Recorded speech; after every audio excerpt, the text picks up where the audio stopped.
Hello. Hello, Tony. Are you here? Hello, Tony. Hello, thank you. Hello, can you hear me? Yeah, I can hear. Okay. Okay, good. Okay, let's begin. Welcome to the AI plus Web3 Meetup.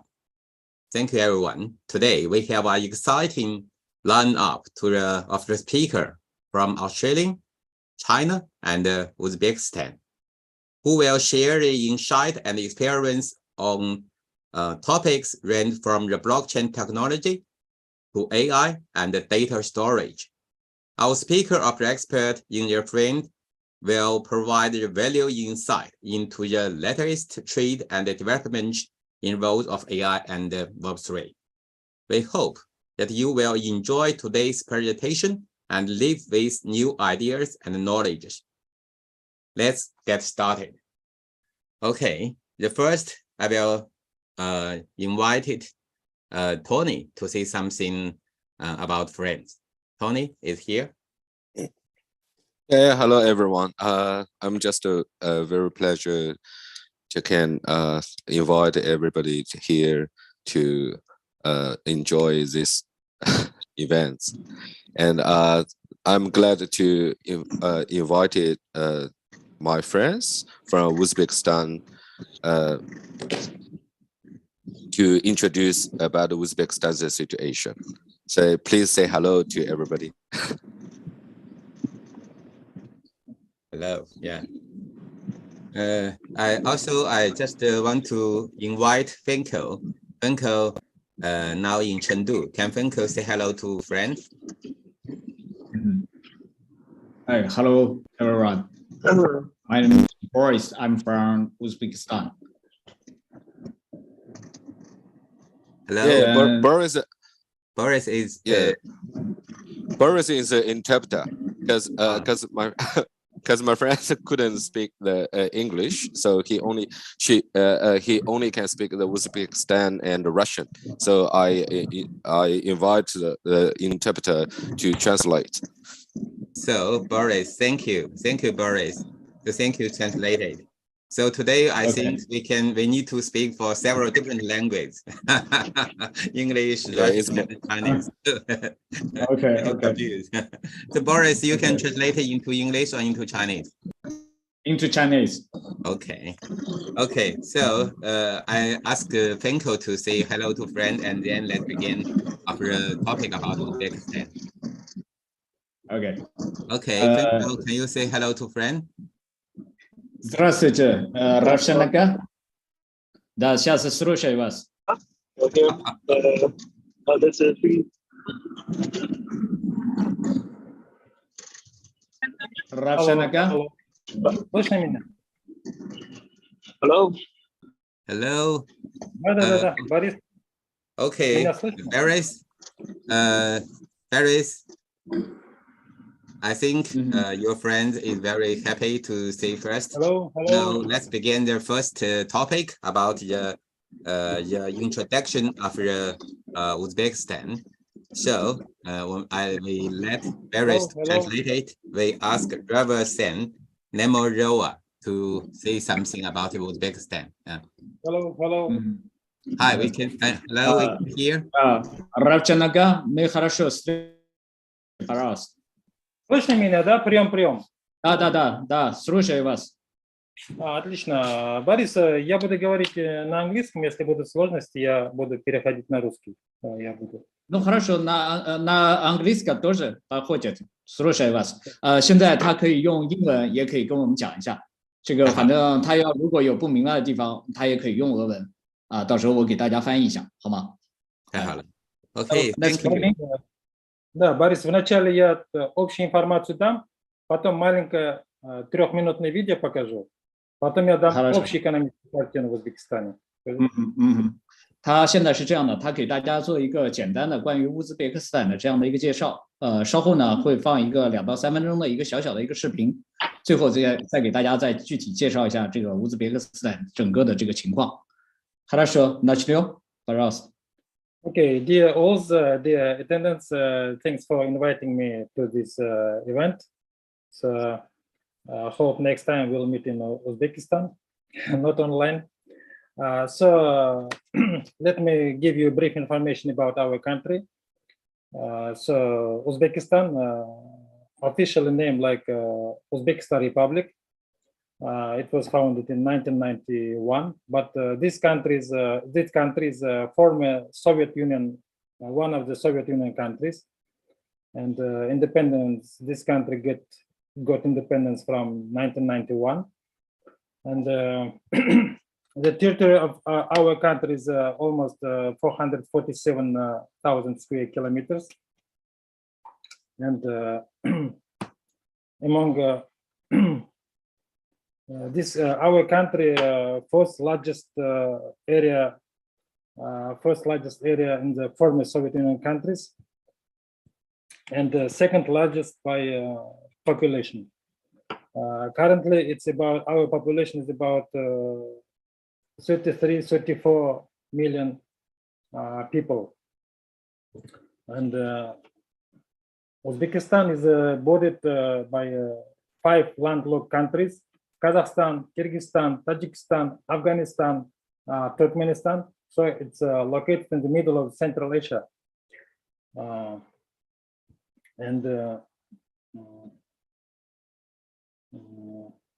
So as for territories, we have 12 territories, and Tashkent City, and Independent Republic of Karakalpakstan. So 12 regions like Bukhara region, Samarkand region,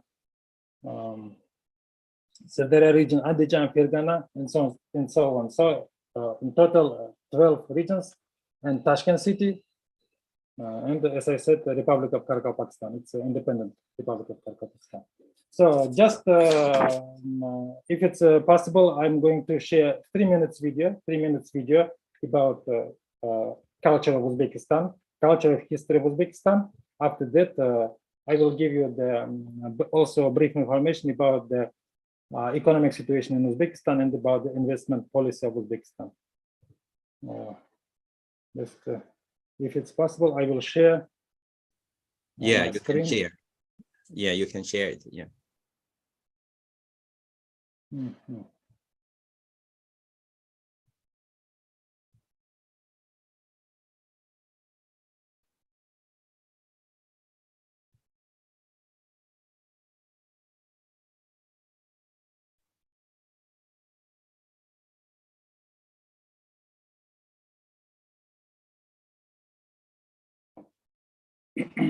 Yes.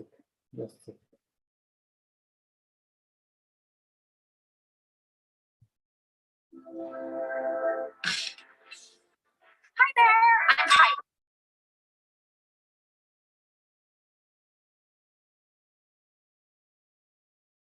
And today I will let you in on a little secret, and one that I probably shouldn't be sharing. Everyone should have Uzbekistan on their bucket list, and let me tell you why. Uzbekistan has an unreal beauty to it, and is exactly how it's depicted in photographs. Dazzling blue mosques, beautifully carved minarets, Soviet-style buildings, and ancient towns stuck in time. There's enough mosaics, floral ceramics, and geometrical tiles in all shades of blue to rival the tile in Portugal. The country is full of mosques, museums, and mausoleums, and you have them almost all to yourself. And as the country opens up to more visitors, now more than ever, it's time for you to visit. Welcome to Uzbekistan! Here are a few reasons why you should visit. Welcoming people. I've never met a country full of people who are so excited to befriend foreigners. Over the course of a week, I had multiple dinner invites. Ancient history. Uzbekistan is home to so many famous sites along the Silk Road and still has remnants of when it was a part of the Soviet Union. Beautiful blue tiles. The mosques are covered in beautiful blue mosaic tiles, which make for lots of great photos, especially when you're up during sunrise when the city is just waking up. Amazing food with lots of choices. The national dish pilaf, or rice dish, is delicious, and you must try ramen noodles, kind of like ramen but better. Incredible shopping. I mean, you're traveling along the Silk Road, so scarves, textiles, wood carving, silks are very accessible. Stunning scenery. Everywhere you look, people are wearing something unique, eating something different, or living somewhere that you've never seen before. It's safe and extremely accessible. There are lots of flights, e-visa, and it's fairly affordable. It's still discovered by tourists, and you can visit sites that many people have never seen, but that's changing quickly. So visit soon. It has many UNESCO World Heritage Sites, such as the cities of Khiva, Samarkand, and Ufa. And it's a very diverse country. Not only cities and mosques, but also forests, mountains, and deserts. Not to mention the countries of Turkmenistan, Kazakhstan, Kyrgyzstan, and Tajikistan are extremely close. You can visit them too. Traveling to Pakistan allows you to take a step back in time and really experience history. Becoming a part of a culture that has been undiscovered for so long. So what are you waiting for? Grab your backpack.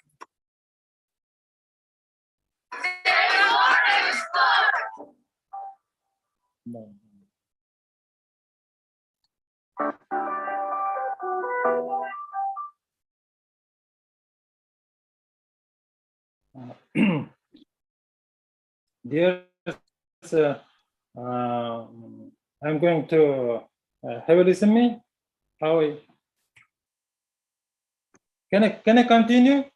Yeah, you can continue. I can hear. And, these days, from 24th of April up to 26th, I think it's up to today, in Uzbekistan, in our country, there is one of the biggest event, InnoPro 2023, and these days almost impossible to find out free place in a hotel because of this event belongs to investment of Central Asia countries, so from 5 countries, and from other guests also there are lots of and it's like the very important invitation, very important event, which held every year in Uzbekistan. So that's why I'm going to just explain the economic situation in Uzbekistan. Also, what's about the investment policy for foreigners in our country. So why invest in Uzbekistan? It's from 2017, almost it's a rapidly growing and stable economy because of we change our president, and it was right now the president of Shavkat Mirziyoyev. So he started rapidly and very deep reforms in Uzbekistan. And what else? It's about we have a young and well-educated workforce. As I said, 35 million of people in Uzbekistan, and very large domestic market. And because of we are very close to 5 countries, and it's possible to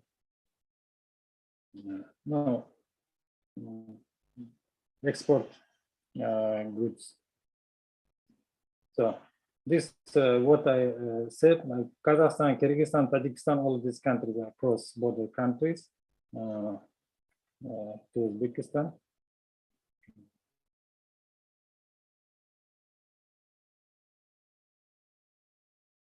Yeah, we have like the policy from 2017 up to 2021.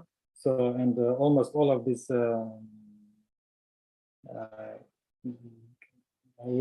all of these goals we are reaching, and it's all of these key indicators doing well. But as I know, for example, from this year, one of our region, Sirdarya, started to cooperate with China, with all country, with the whole China country, and this Sirdarya region, all Sirdarya region, like became a free economic zone, and it's a great and good opportunities for our country to expand our business between Uzbekistan and China's. Here we can see, in this diagram, you can see the main exports like gold, service, metal, and the main export partners also it's China, Russia, Kazakhstan, Kyrgyzstan. So, but in the first place, China. And also main import partners also Russia and China. And as for main imports, of course we import machinery, chemical, foods, machinery. Also we import from as you see, from Russia and from China, the first two places. And altogether, it's about 22 free economic zones in our country. Some of them depend on like textile industry, some of them belong to farm industry, but total 22 free economic zones in our country. So it's depending on what kind of business investors is going to start.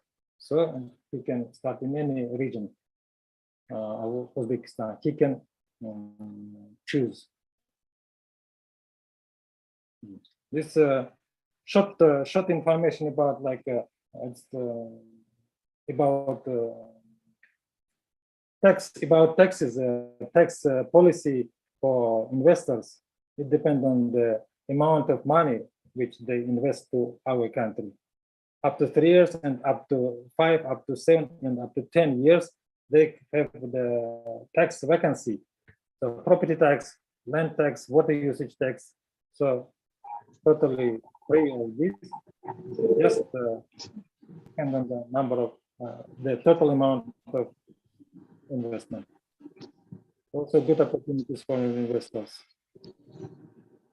And as for electricity and other resources for investors, for enterprise, we have the very how to say cheap electricity rate, and it's not changing during the last 2 years almost. It's also good. And the biggest sector of our economy is agriculture. Almost 26% of GDP belongs to agriculture sector. And the sector these days we have investors from Emirates and from France. They are building and they're investing to the solar industry and energy generating industry like wind and solar. So for such kind of investment, they also have support from government. As for food processing, it's also this sector is quite a good sector, and these days we are continuing our cooperation with China and started to export some food to China also. It's difficult to export to China, but our country step by step is exporting this product. Chemical industry, it's also the good sector of economy, and here we are also cooperating with international companies.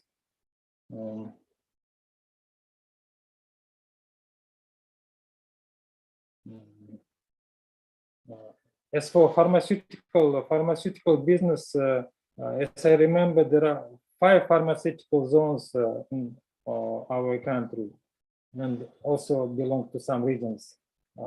These pharmaceutical zones, especially for making some pharmaceutical products, and also strong support from government.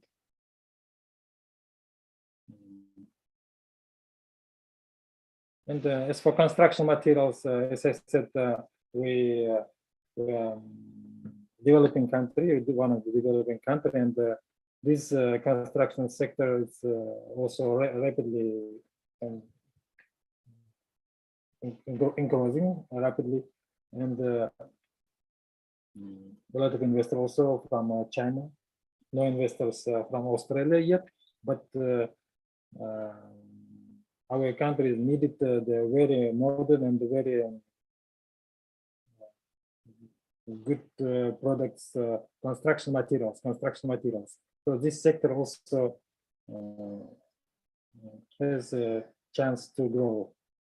As for ICT sector, international communication sector, we have in our capital, in our Tashkent city, the biggest IT park. It's the theater is also very high, and as I remember, it's up to 5 years. Not only vacancy for enterprises, but also tax vacancy for workers. Even no income tax I can pay. I can't pay if I work for this ICT sector, and if I'm a resident of this IT park center. It's quite a good opportunity also here. Any companies can be the residents of this IT park and teach or produce something, some know-how in this sector. And a lot of programmers from Russia, from India started to work in this IT park because of the no income tax, as I said, even for workers.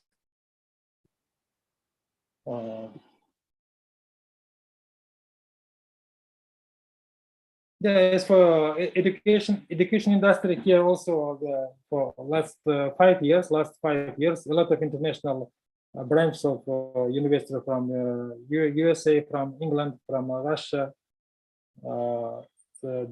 from Malaysia, available in our country. So maybe in this year we'll open one branch with China Polytechnic Institute also. We are trying to make this because the number of students rapidly also increasing. Healthcare sector from 2017 started to private healthcare sector also.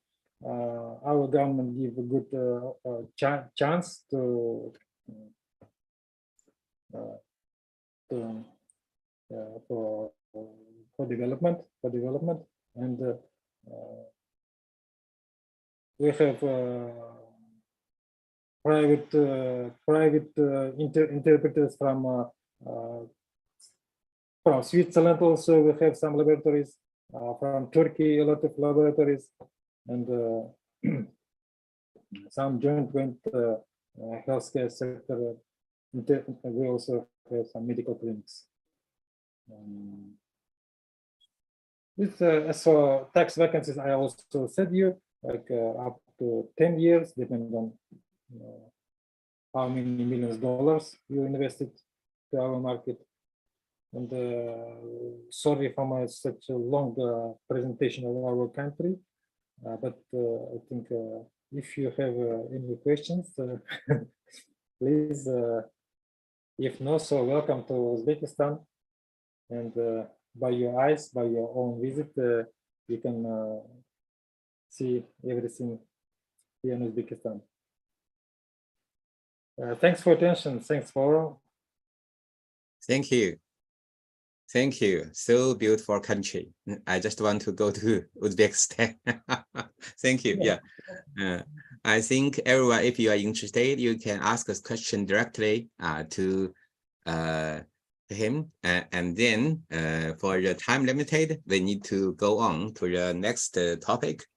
The next topic is from the Jinghao Chen, the Canon Technology VP. Yeah.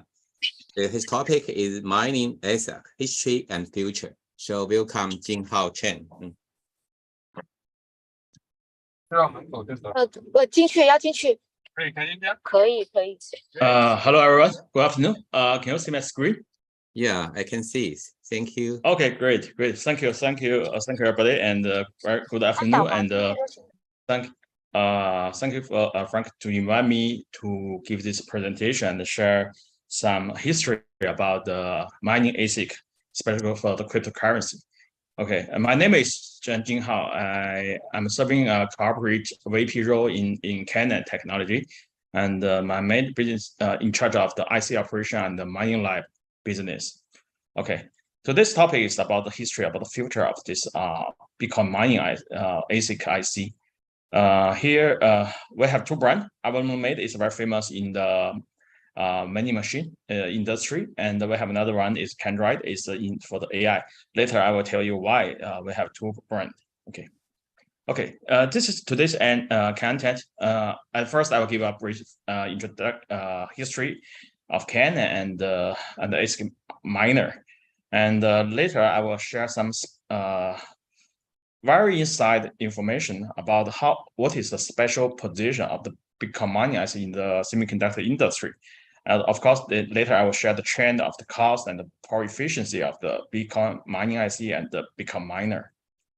Okay, when Frank invited me to give a presentation to all of you, so I'm thinking which is best suitable topic for this presentation. So I think about the history about and the future of the Bitcoin mining ASIC is best suitable, because Canon is the company who invented first Bitcoin mining machine, ASIC machine in the world, delivered the first ASIC miner in 2013. And actually the Canon's history is of the same of the Bitcoin mining machine history. In this month, in April of the 2013, and when my chairman and founder of the Canon, NG, is 35 years old. He was in the Beihang Longxin laboratory to develop the CPU. He has idea to change the Bitcoin mining IC from CPU, GPU, FPGA mining to the ASIC to save the energy and improve the computing power for the Bitcoin mining machines. So he invented the world first ASIC Bitcoin miner at that year, and so this means from that year the computer mining started to end, and the people changed to use the ASIC miner to do the Bitcoin mining. So in other words, he invented the first ASIC miner as well as he established this industry. He's the founder of this industry. The nickname of him is very interesting. It's Pumpkin Zhang. Pumpkin in Chinese is Nangua. Okay, because at that moment, NG is famous in NG. Nobody know his real name, so people call him Pumpkin. Okay, the first ASIC miner, you can see the PE. Nowadays, the PE of the miner is about 20 plus or even 10 plus. It's very low already. The power efficiency is good, very good. However, at that moment, the first ASIC miner is 49,000 PE, and the hash rate is only 66 giga. But nowadays, people talk about the hundreds or even 200 terahash. Even though the hash rate is still very low at that moment, but compared with the FPGA, GPU, and the CPU mining, the efficiency has been improved 100 times. So it's a remarkable record in that year. And after the Canon built the first mining machine, later on more and more companies joined this idea and developed more machines. And the Canon continued to develop machines with more and more such advanced technologies. For example, we developed the world first 90 nanometer and the 40 nanometer and the 8 nanometer ASIC chips. And 4 years before, we listed in Nasdaq as the world first blockchain and mining machine company, listed company in the world. Nowadays, Canon has been started in 4 nanometer and 3 nanometer area. Nowadays, the ASIC suppliers' role in the POW ecosystem is more like the infrastructure the equipment supplier. We provide the low PE and high hash rate ASIC, as well as we provide the mining system know-how and collaborate with our partner to do the immersion, hydro, and the green energy mining. At the same time, we provide the reliability test and also after-sales service. And for the whole ecosystem, we are more focused on the hardware side. And for the mining pool operation and the financing and also funding for construction, we rely on our partners like Franco and his friend, and to form the whole ecosystem in this world. So as I said, basically Canon is an infrastructure equipment supplier. So most of the ASIC mining machine ASIC design house, we have two segments. One is ASIC, the other is AI. So this tool is a very basic equipment devices for the future Web3 ecosystems. At the same time, I would lend to you actually the very fundamental, the physicals and the electronics is the same for these two technologies. Okay, here I will share some opinion. Maybe nobody have ever shared this inside ideas and in the world. Maybe today is the first time. No kidding. Okay, we have discussed this one for a long time in our company and in our industry. Okay, and here I list three major Bitcoin, major cryptocurrency. First is Bitcoin. The second is Litecoin. The third one is Ethereum. Actually, these three POW cryptocurrency. Okay, Ethereum now is a POS, but previously it's a POW. Actually, it represents three key technology in the semiconductor. Because the Bitcoin uses the pure logic chip. That means inside that's the transistor. Hello? Yeah. Okay. It's a pure logic chips. That means inside just a logic chains. Okay, you can consider this is like a baby of the new technologies. When new technology was launched, they only provide the logic process, and it's like a baby. When the machine, when the technology is more mature, the industry can provide logic plus SRAM. It's make more complex chips, and like A15 here, at least in it's a cell phone or the PCs. You can see the baby has been grown up, and the people can use more a smart device to do many things. The process is in the Litecoin, and the most complex process is for Ethereum. It needs a big memory and high bandwidth. High bandwidth memory normally is used for 2.5D and 3D device. with more memories. It's logic plus SRAM plus high bandwidth memory. They can finish very complex job like OpenAI, which developed the ChatGPT and NVIDIA and AMD, this kind of company to build the robot and the super smart device in the future. So previously, these three cryptocurrency play a very important role in the semiconductor development, especially when the process is not very mature. Why? It's because the cryptocurrency ASIC has very unique structures. It has multi-core structures. When one core has been affected by a defect, that means one core cannot work. However, all other cores can work properly, no problem. But if you consider you have a cell phone or PC, you have only 4 cores. If one defect drop on one core, then your CPU and all your mobile phone cannot work at all. So when the industry and the technology is not mature, only Bitcoin mining IC can be in the mass production to provide the positive cash flow to the industry, to help the industry to grow.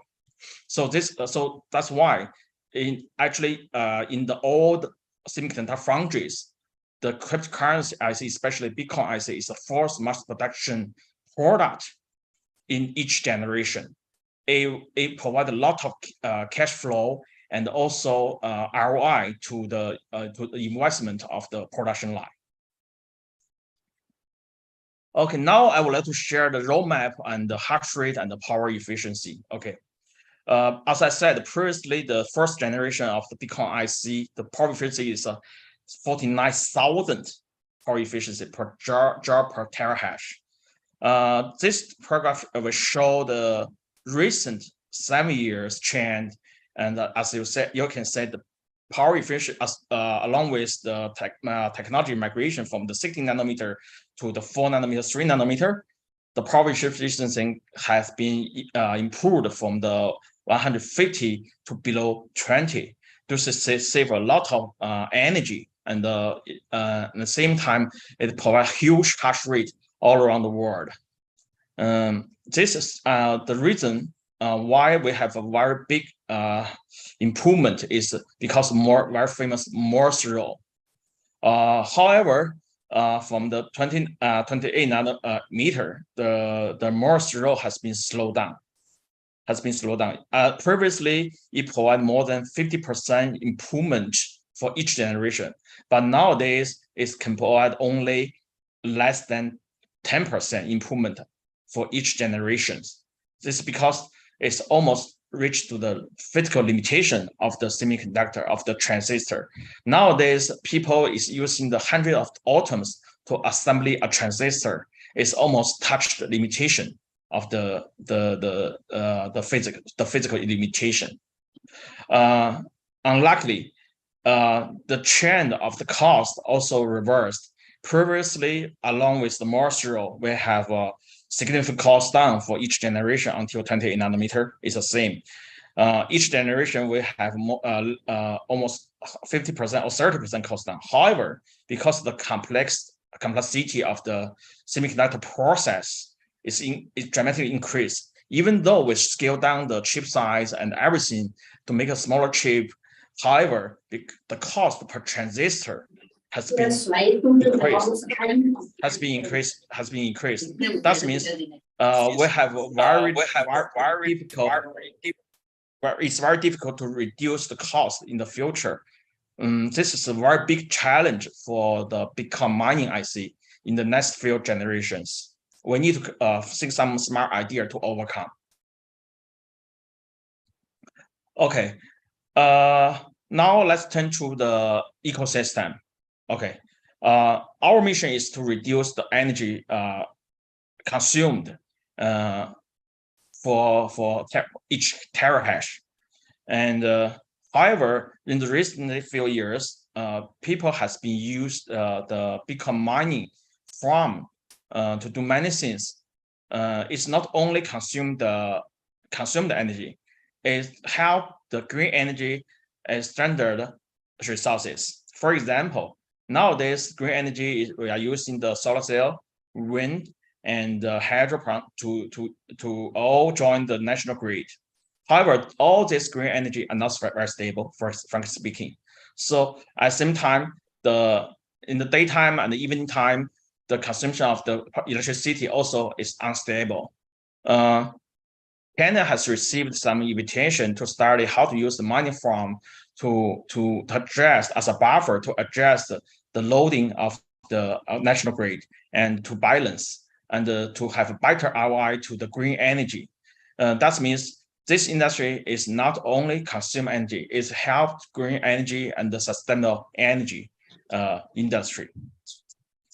At the same time, our very smart our partner, our third party develop the equipment. For example, the oil mesh oil or the hydro cooling solution suppliers.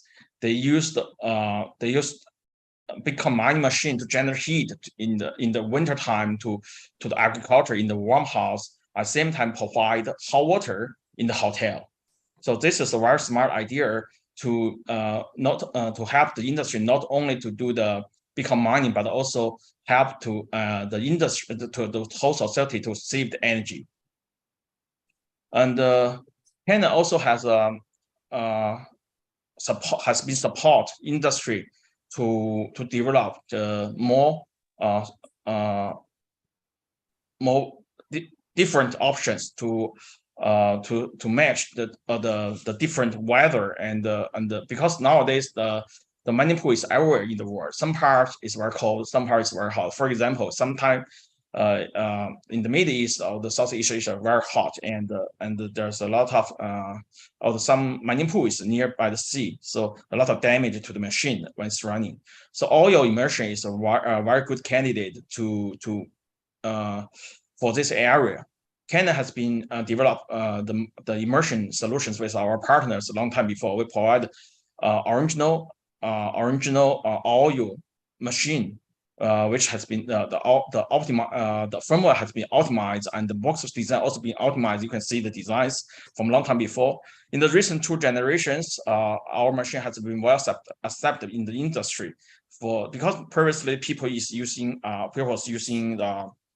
the air cooling machine to do the oil immersion mining directly have a lot of problems. So Canada has been developed oil machine especially for this purpose, and it's very flexible and can do overclock and have a better benefit and return when the Bitcoin price is high. So now our latest model is Avalon 1366i. It's a 3 hashboard model, which has been in the large scale deployment. Canada has also developed the immersion ultra flex immersion module. That is something like the idea of the people who play with the bricks. Okay, that means we have developed a very with unified the mining hashboard module. You can compose 1 hashboard to the 6 hashboard based on the oil tank and the customer's request, as well as the different power of the power supply. For example, we have 2 hashboard. The module can provide 94 terahash per second. We also have 3 hashboard module now. We can provide 141 terahash per second. Later on, we will also provide 4 hashboard, 5 hashboard, and 6 hashboard. This gives a very flexible option to the customers. Okay, that's all for my presentation today. Thank you very much. Thank you, Dr. Chen. Yeah, thank you, the founder of ASAC Machine, do so many things for green energy. Thank you. If anybody have some question with Dr. Chen, you can keep connection with Dr. Chen directly. Okay, let's do the third topic. This topic is from Colin. The topic for Colin is XCMG NFT for real founder. The topic is the practice of XCMG NFT, character DAO. AI reshape the productive of character. Blockchain reshape the production relationship of character. So welcome, Colin. Hello, everyone. I'm truly honored to be invited by Professor Li to participate in today's online sharing event. I'm Colin, the founder of XCMG for Real project.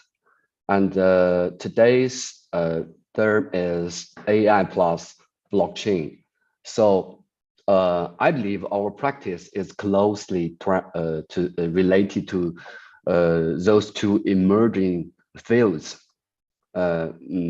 Therefore, my sharing topic is the practice of XCMG NFT, the creator DAO, and the AI reshapes the productivity of the creators, and blockchain reshapes the production relationships of creators.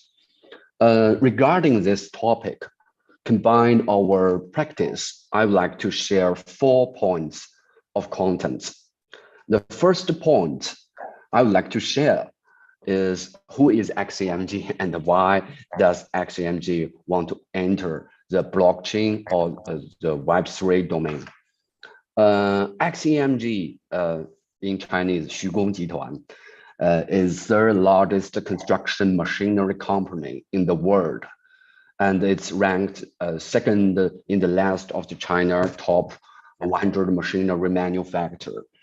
And during solid and stable development in the global market, XCMG has gradually established a marketing network made up of more than 2,000 service terminals, more than 6,000 technical experts, and more than 5,000 marketing and sales service staffs covering 191 countries. And so to constantly provide its worldwide customers with high efficient and sales after sales and finance services. So it's a big brand. Currently, from the market perspective, well-known brands entering the NFT space or Web3 space usually following 2 directions. Essentially, they either release some digital version of the corporation souvenir or issue customer membership cards or something like that. The core of these 2 modules is still rooted in a centralized mindset, with having a passive relationship with their holder and the physical rights exchanges being a customer relationship. This approach can easily become one-off transaction or low accessibility. We believe that the core of the Web3 lies in using token or NFTs to stimulate the power and the stabilities of the community. As long as there is a genius output, the value transfer will not be the truly empty things. Therefore, the XCMG for Real NFT aims to make some real innovations and explorations. We are not intimidate anyone or follow any trend. Instead, we hope to use NFT as a medium to build a community-based connection, and in the future establish an art or design-oriented DAO organization with focus on hardcore and mechanical styles and mega and robots and something like, or you can dream about anything about mechanical. These organizations will incubate IP and content constantly incentive creators and benefits all members. So The second point I would like to share is we believe that the value of the internet, Web3, is a technology that disrupts the relationship between the internet users. In the traditional internet structure, due to absence of the value layer, or more precisely, the native consensus value layer of the users, the internet community mainly involved the content sharing and the information sharing relationship, forming various BBS, forum, and online discussion spaces. In the area of the AI and short videos, some very phenomenal product like TikTok and Xiaohongshu have emerged. Previously, people search for information, content, and entertainment. Now, information, content, and entertainment come to people. The AI recommendation have reversed this relationship, but the essence remains unchanged. In the context of the Web3, internet gaming, strangers explore and play games together, generating some user assets, such as very expensive limited editions game equipment. But this economic system is also a closed system. We believe that the most revolutionary aspect of the Web3 compared to Web2 is not only that it enables value transfer, but more importantly, it can transfer traditional passive users into active one through token design mechanism or NFT design mechanism and a governance mechanism using by this token can gather more network community power and forming combined forces, providing various type of the contributions for same goal and commercialize them.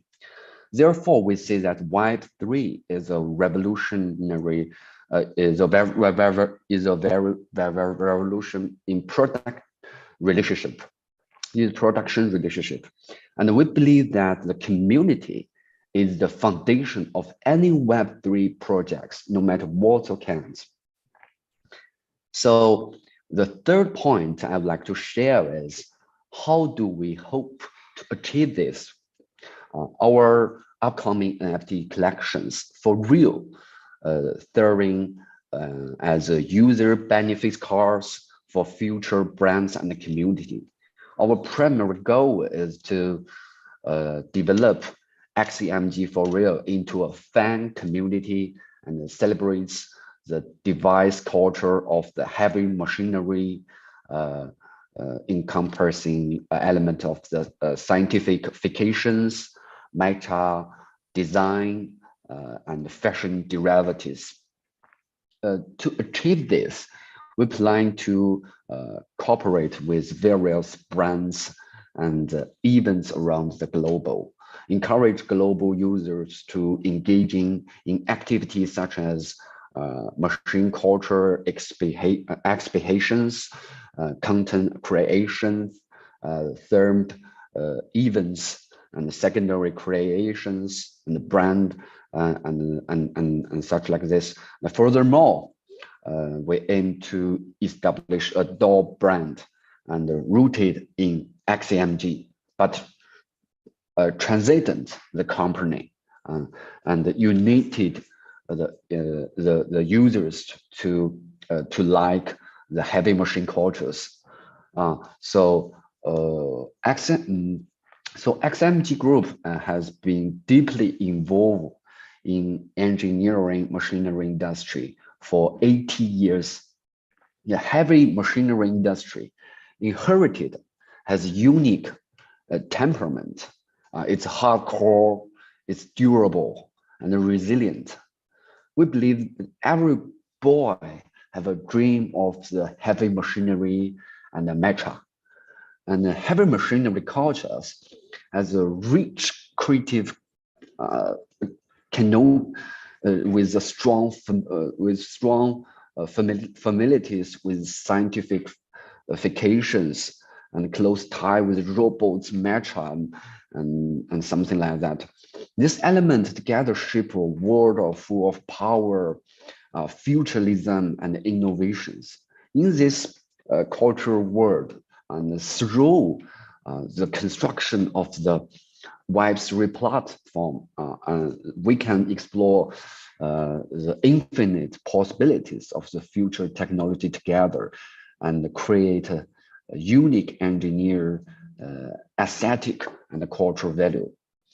So in fact, this open exploration is not the first step of the XMG group. It's always been XMG group approach. The group has long attached great importance to neutral global creators. In X Creator Challenge Hold 2021, we attract 2.1 million participants from around the world, including about 3,000 students from countries and regions such as Brazil, Philippines, United States, United Kingdoms, Singapore, and Hong Kong. The competition has also a total prize pool of 2 million and have an industrial formation fund pool of 10 million RMB. We believe that using the Web3 approach will further to stimulate the vitality and creativity of the community. Thus, we hope to use NFT together to incubate and to create a Web3 culture space. So XMG Group is just initiators of the exploration and one of the many participants. And Web3 based community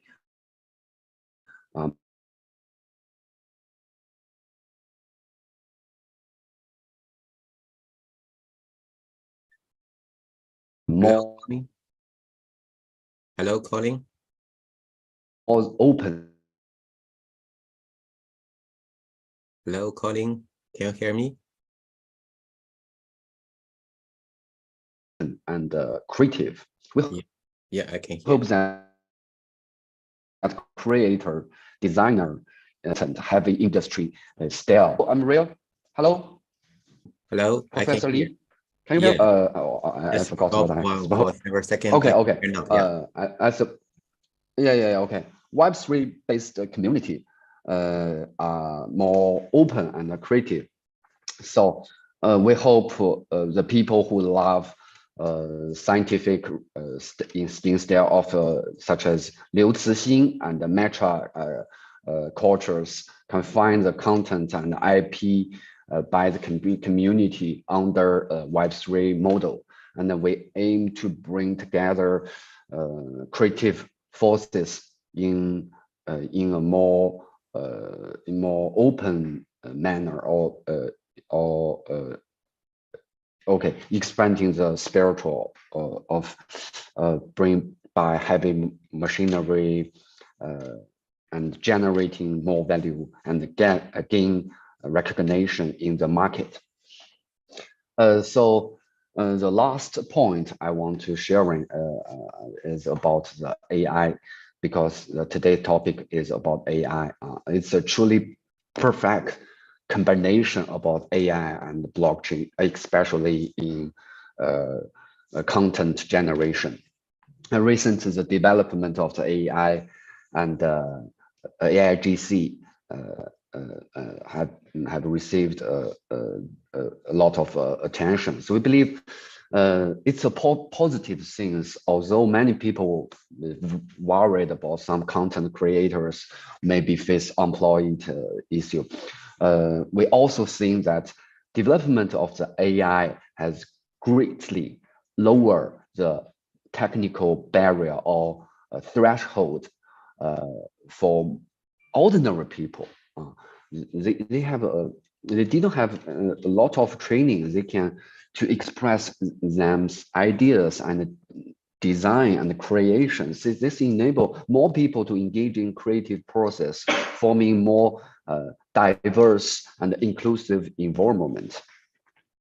So with the advancement of technology, so we think that the combination among creator will no longer limited to have a very high skill or techniques, but rather be more focused on purity of the creativity and innovations. This shift will promote formation a more community-based, top-down creator ecosystem in which individuals can collaborate and contribute to overall creative power of the community, because they can commit some idea rather than a specific skill before. So moreover, the continuous improvement of the AI technology provides creators more possibilities to realize their ideas. AI help designer quick generate various visual effects. Photographer can use AI to post processing image, and the musician can use AI to create user sounds and the melody. Okay, so this I suppose this is a revolution of the technology that to our community. AI offers to consumer richer and high quality content selections. So in the future, we will see the AI technology and the creator working together to shape a more prosperous and innovative content industry, and it's community based.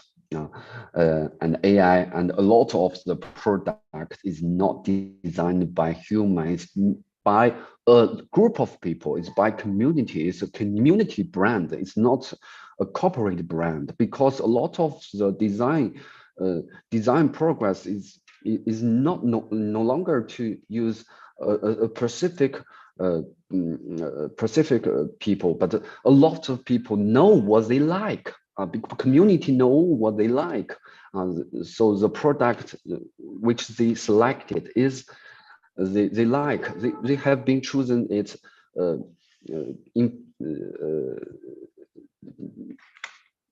in community. So I suppose AI technology will play a very crucial roles in entire creative industry. Well, it's enhancing the creative of the creators to meet the consumer needs. They were combination of the two. So in summary, the development of AI and AIGC has brought a lot of opportunity of the creators and the consumers, and more importantly is Web3, and it shapes a fundamental difference structure of the Web2 of the community, internet community. It's have a value layer of the can incentive people to achieve to more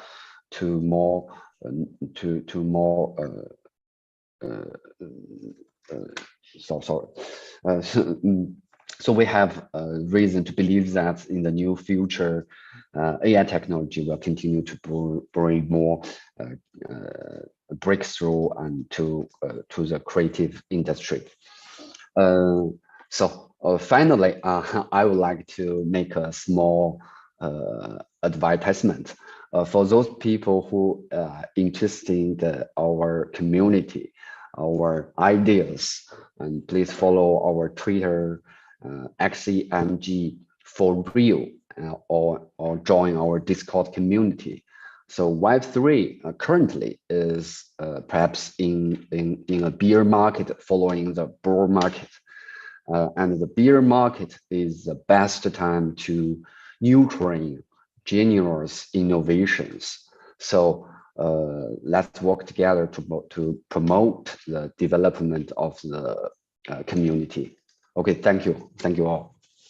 Thank you, Colin. So if anyone interested in the in this special NFT, you can keep connection directly with Colin. Yeah. So I think the reason why we can't see Colin the face is maybe after the mining of the NFT, we can see who you are. So thank you, Colin. Okay, next topic is Paul Li, Fog Hassan CEO. The topic is immersion coding 2.0. So welcome, Paul. Hello. Hello. Can you hear me? Yeah. Hello, everyone. Thanks for having me here. And thanks, Mr. Li. Thank you. I want to share my screen. Please.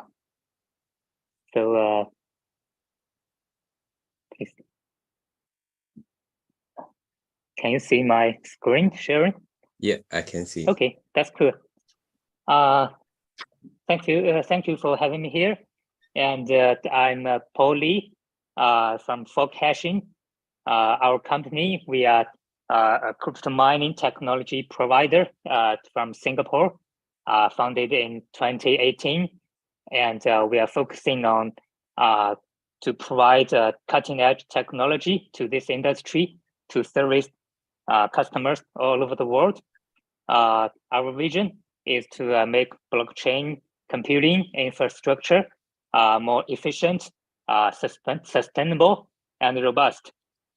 So today, my topic is embrace the next generation of immersion cooling for crypto mining.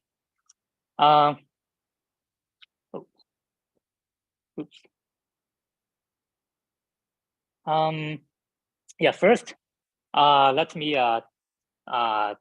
do a general review of the recent years, the background of the mining industry. Like Dr. Chen from Avalon, he just said about the mining chips, the progress and the challenge. Because Avalon is the world's first ASIC miner, the inventor of ASIC miner in the world, to announce its first Bitcoin miner in I think it's 2013. 2013, yeah, it's 10 years ago. It's a long history, and at that time, I remember it should be 110 nanometer at that time when the first Avalon miner came to the world. And after that, the chip process improved a lot from 28 nanometer, 16 nanometer to 7 or 8, and then 5 nanometer currently, then probably 3 nanometer. And after that, 2, or Intel has its 1.8 nanometer. So it seems endless, but actually it does have limits. The chip process has its limits, and it's approaching that limit. We have to search for some more efficiency, not only from the chip improvement, but also from the system design. And we also face ESG challenge. We need crypto mining to be more sustainable and energy efficient. Among all the factors, thermal management is a key aspect. So in 2019, the founder of WhatMiner, Dr. Yang Zuoxin, he said the mining industry will enter a new era. In about 5 years, liquid cooling mining machines are expected to be mainstream, accounting for about 80% of the market. So it's 4 years ago, and his prediction 5 years is coming. I think it's I think he's correct. Let's I'm sorry that it might be not so clear the characters, but let's do a review of these years, how immersion cooling evolves. In 2018 to 2020, the first 2 or 3 years, it's the technology verification and DIY systems period. A lot of DIYers, they do this systems themselves.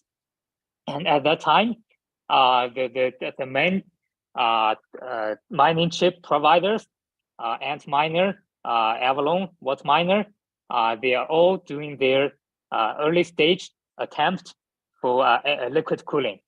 As you know, and as Dr. Chen said, Avalon has its own liquid cooling systems a few years ago.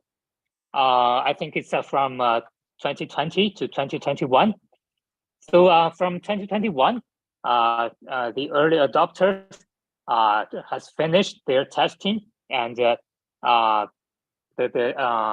evaluate both in small scale and large scale. It takes about 2 years, I think. And from this year, I think it's the new era, the beginning of the new era. The evolution of liquid cooling is coming,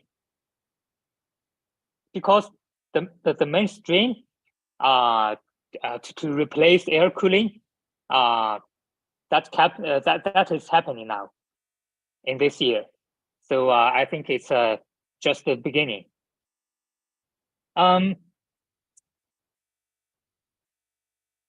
You may wonder why the application of immersion cooling or liquid cooling is much more widely adopted in the mining industry, other than traditional data center and servers. The answer is obvious, that for crypto mining, the heat is huge. It's much more than traditional data centers. So I think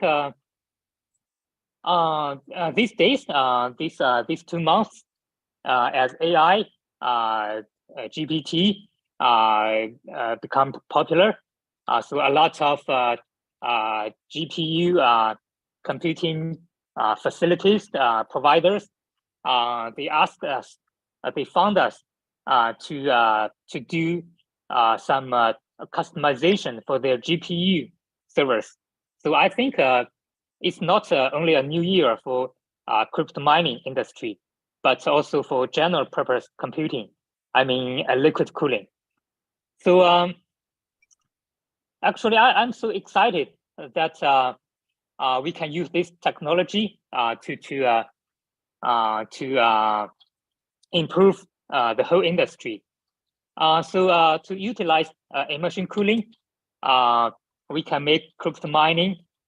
First, it's more energy efficient. Second, it's more cost effective. The third, it's more reliable.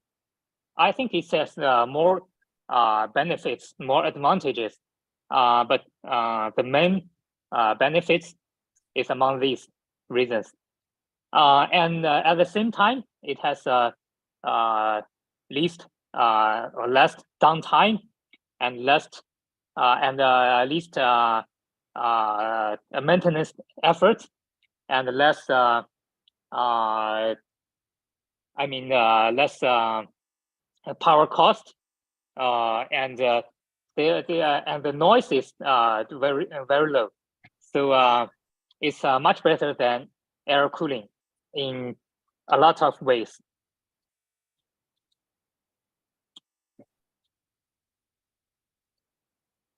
Yeah. So for our products, we have a whole product family from individual miners, home miners, to large-scale mining farms, and we are cooperating with WhatsMiner to do the original immersion cooling system with their hashboard sales. I think probably we are discussing with Dr. Chen from Avalon. We probably get cooperated for new mining machine design with immersion cooling technology, just like what miners did.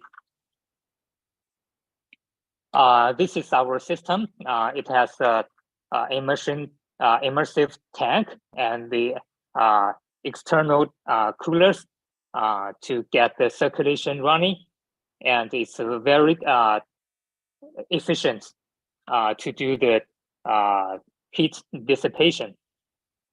This is the single model. I mean, a small model for home miner, for individual miner. This one is called M20. So it's a big tank, a big immersion system for large scale deployments. It can be deployed by in warehouse or by containers based solution. So that's for big mining facilities. Maybe some institutional crypto miners you use this solution. And we do have some other product lines. It's from small to large scale. All of them has the similar benefits to get from liquid cooling. And of course, it's upgradable. I mean, it's easy and very efficient. I mean, very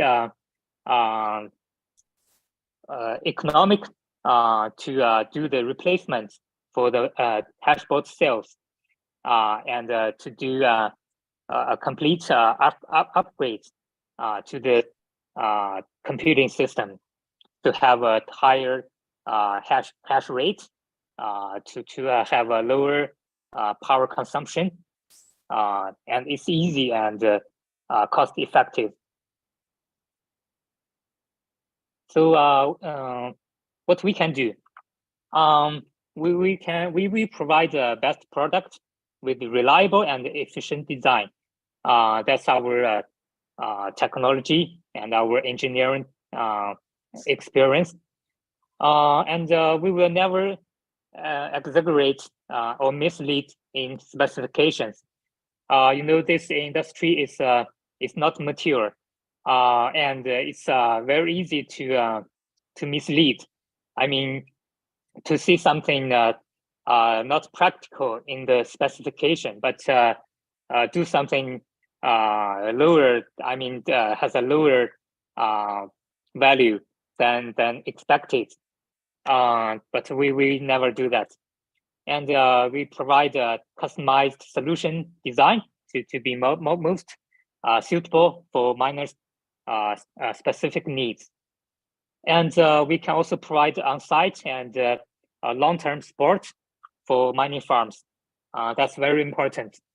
We have not only 1 year warranty, but long-term 5 years or even 10 years support from when the mining farms first deployed. Yeah, and we like to serve the customers for as many years as we can do. So that's all the content of my topic today, and thank you again to have time with me. Thank you, Mr. Li. Thank you, Paul. Amazing coding mining system. Thank you. Maybe many friends will keep connection with you. Thank you, Paul. Okay, next topic from Missy Wang. Missy Wang is the leader organizer of the Web3 and AI Hack Festival. And his topic is about the introduction of AI plus Web3 action. Shall introduce, welcome Missy. Hi, can you hear me, Dr. Li? Yeah. Can you hear me fine? Yeah. Okay. Good. Okay, great. Hi everyone. My name is Missy, the lead organizer of the Web3 and AI Hackfest. So today, truly honored to be invited to this online session. Glad to meet you all. So I'm passionate about creating opportunities for people to keep learning new knowledges and experimenting and innovating. So I'm here today to promote our hackathon event and encourage the participant to register. The reason why this hackathon, so we look forward to see some impressive, amazing products or projects come to life. So furthermore, I hope this creations can really make people's life more convenient. So we can see the technology is rapidly changing our lives, right? So making things more convenient. For example, I just got back to China for vacation. And I really noticed that the prevalence of self-checkout options in convenience stores and McDonald's. So if I don't know how to download the app, I can't even get my spicy wings, right? So this trend extend to IoT also make our lives easier in many ways. From my perspective, this kind of forward-thinking initiatives can really help minimize social risks, such as like aging population. So get back to the hackathon topic. I'm excited to see how the event will contribute to make our lives even more convenient. We've got an amazing lineup of mentors, judges, and prizes. So I'm excited to see what kind of cool projects you all come up with. The AI and Web3 Concept Hackathon is an exciting event that aims to bring together all talented developers, designers, and entrepreneurs to collaborate on building very innovative solutions that leverage the power of artificial intelligence and the Web3 ecosystem. Like, as you all know, machine learning, natural language processing, or computer vision, blockchain, decentralized finance, decentralized storage, and more projects you can imagine and you can prepare. We're not a new brand. We're not an old brand. We're just very new since last year. But this is just the beginning of us. By collaborating with JR Academy, which is the education institution based in Brisbane for more than almost 10 years, and they have a lot of students resource, and CloudTech Melbourne, which is very focused on blockchain and Web3 projects and incubating, and Filecoin, very famous decentralized storage company. So this hackathon will offer great opportunities for participants and all players. As said, we have assembled a powerful lineup of mentors and judges from industry experts and top university in Australia. So we are offer a substantial cash prize as well. And there will be support from venture capital and the Filecoin Foundation to really helping us to filter the projects and help high quality projects directly obtain the startup qualifications and even amazing business opportunities. So if you can see this is as a really attractive opportunity in Australia, but not limited in Australia, you can submit your project worldwide online at Attend Online from now on to finals. And we're currently in the project recruitment phase and hope you can all help us promote and attract participants to sign up. Search for Web3 and AI Hackfest on LinkedIn or Eventbrite page. I can show you the Eventbrite page in the end after the introduction. So when we're talking about the combined AI and Web3, from my perspective, I think we can definitely create the wide range of innovation products and applications. I can show you guys some examples, like decentralized AI-powered marketplace. Just build decentralized marketplace that can leverage AI algorithms to facilitate transactions and optimize pricing. So this kind of platforms can also incorporate blockchain technology to enable secure and transparent transactions. We all know transparency is really important for us nowadays, right? And AI-powered decentralized DAO. Creating a DAO that uses AI to make decisions and perform tasks by with no name, that can make the DAO more transparent and more fair, right? This DAO can really use in various applications such as like decentralized finance, supply chain management, and more. And even smart contract with AI-based dispute resolution. So smart contract can be enhanced with AI-based dispute resolution mechanisms that can help to resolve disputes more efficiently and fairly. Also, AI-powered content generation platforms, like we all know, like SocialFi, but AI SocialFi. Build a decentralized platforms that use AI algorithms to generate content based on user preference and behavior. AI-based prediction markets. If you do trading, you will know, like, create a prediction markets tool using AI algorithms to forecast the future events or the trading market will be really important for all the traders. So of course, the possibilities are endless for combined AI and Web3. We can and we should create innovation products and applications that help the potential to transform various industries and domains, which call like sort of digital transformation. The hackathon will be also online submission and review, and you can attend our offline finals in Melbourne in August if you win, and also as a visitor. So what's more, we also have series of workshops and talks planned that will cover various topics related to Web3 and AI. These online and offline workshops and meetups will be led by industry experts and will provide valuable insights to the latest trend and developments in the Web3 and AI space. So stay tuned on our socials, LinkedIn and Twitter, so you won't miss it. The AI Web3 hackathon, for me, is a really fantastic opportunity for anyone interested in the intersection of AI and Web3 to immerse themselves in the collaborative, hands-on learning experience and contribute to shaping the future with very rapidly evolving fields. And in the end, I would say, remember to have fun. So don't to be scared about, oh, what if my project is not perfect? Like, what if I lack of experience? I mean, for myself, like attending a hackathon is getting more experience. So if you got any questions, you can send email to info@hackfest.net.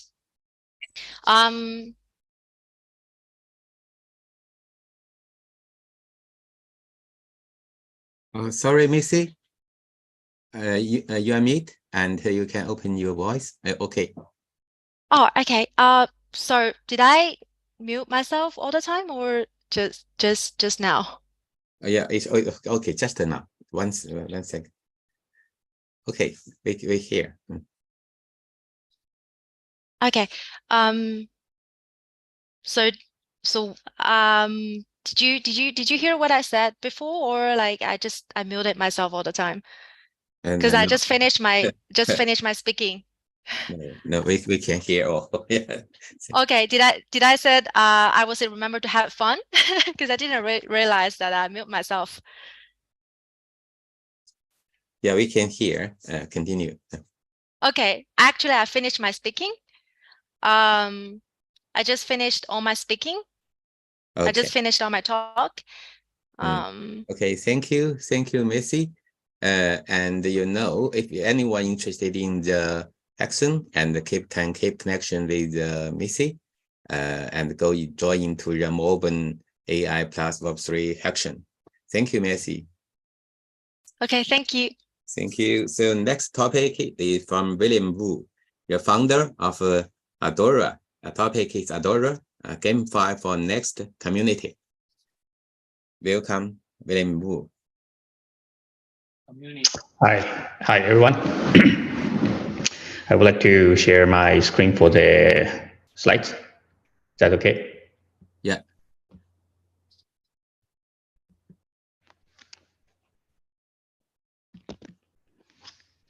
Yeah. I assume everyone is able to see my screen right now, right? Yeah, we can hear.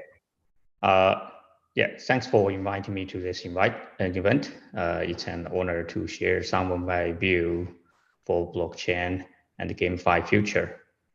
In this session, I will be going through 4 parts. The blockchain for real world, where is the next community for GameFi, and why is it the next community, and the Adora is the answer to it. Let's start from the blockchain for real world. As we all know, the fantasy of blockchain all started with a simple white paper.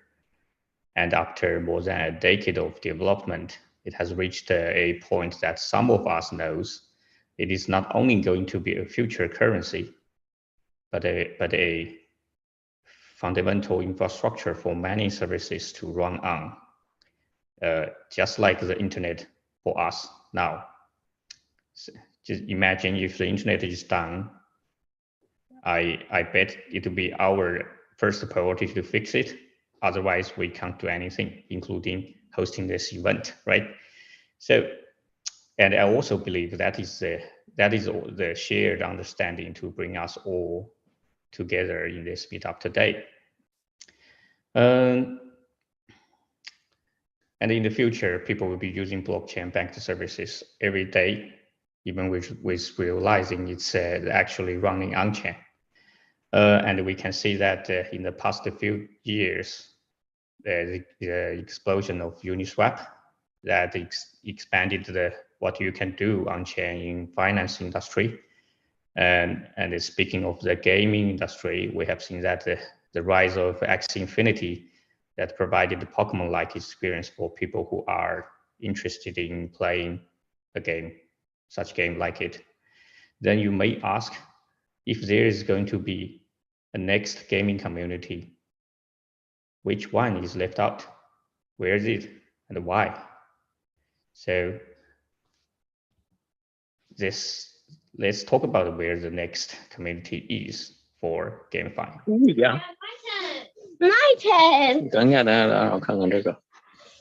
Nowadays, there are many in-game projects giving you experience in exploring planets, stars, space, or MMORPG-like. Because in our understanding, if you go through the research results, majority of the current blockchain gamers are males. So as a result, the games are made for them.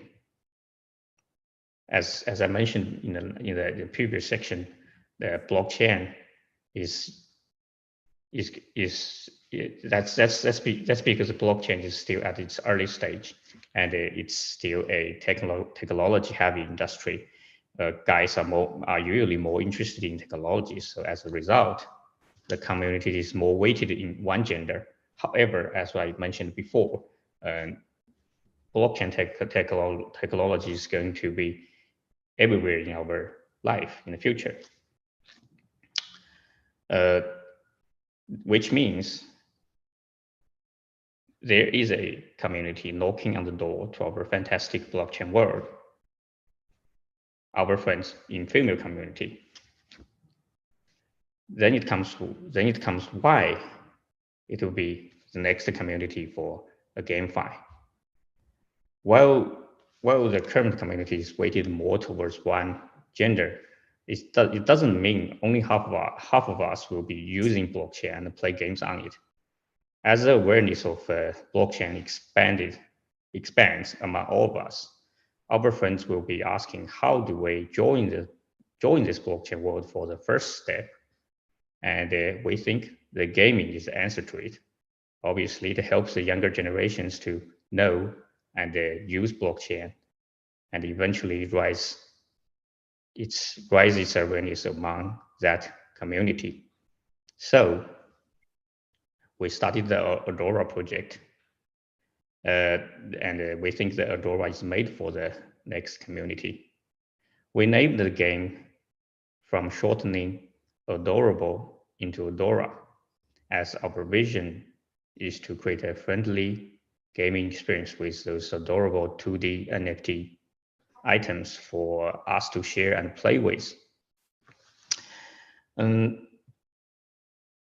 Adora, as the first blockchain game providing services focusing on female community, is unique among top blockchain games, which are currently designed with contents male community would be more interested in. As you can see, the list of top 10, most of them are focusing on planet conquering, space exploring, or a MMO.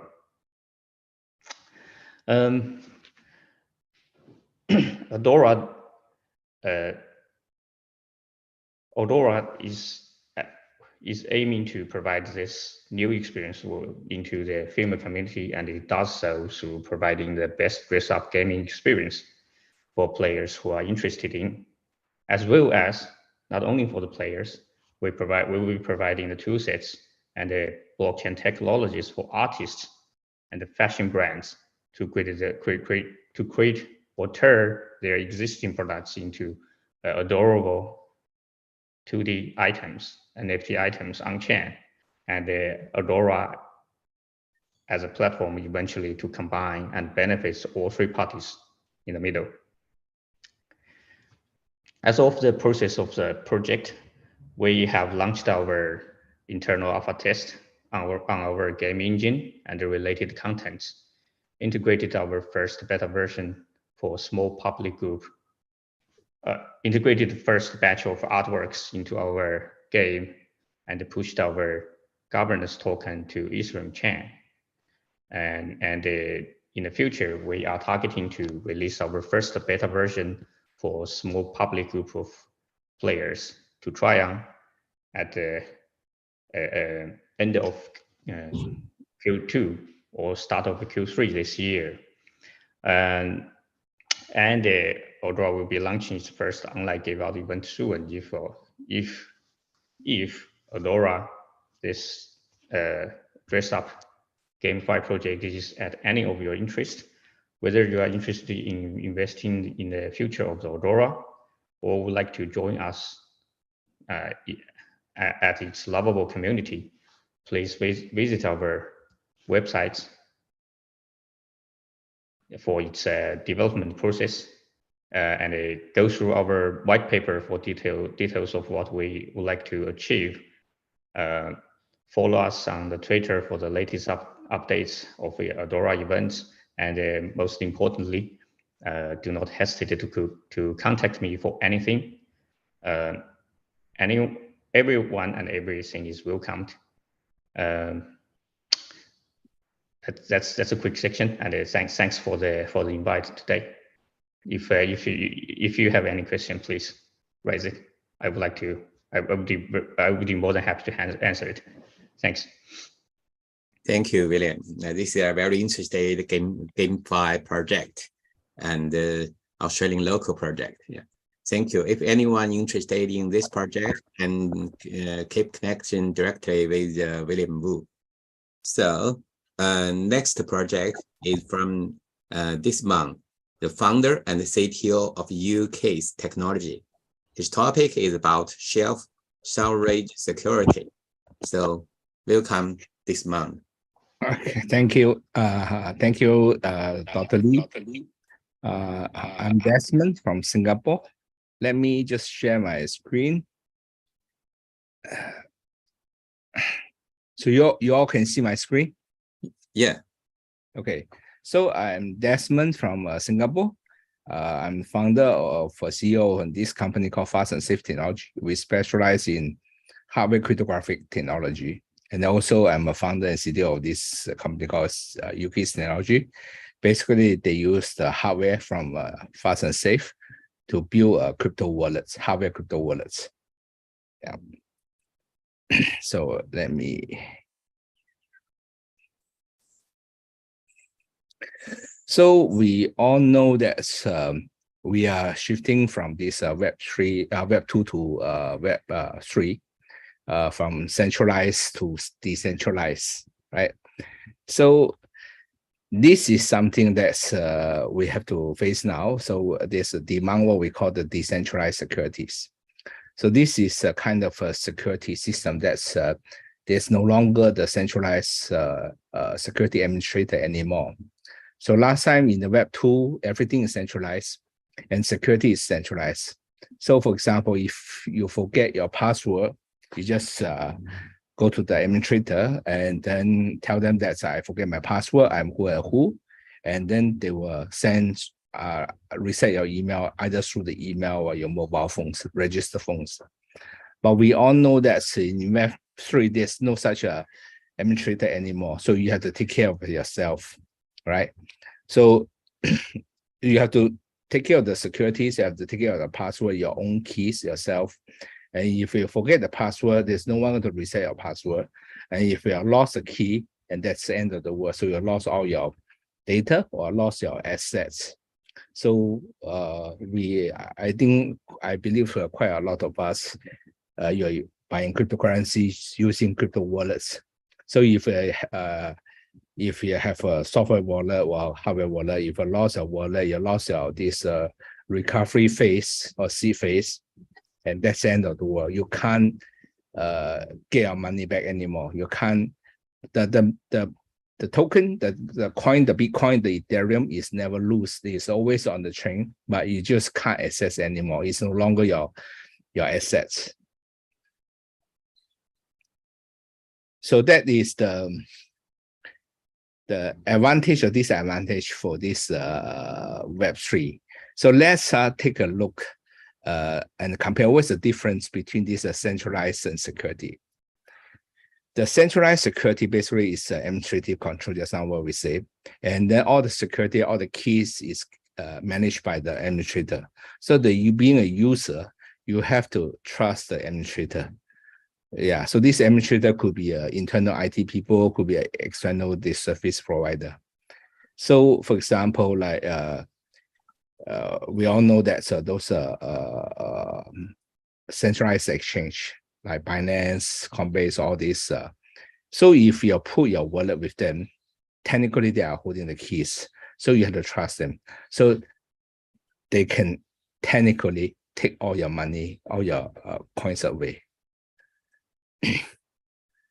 On the other hand, decentralized security is controlled by the user themselves.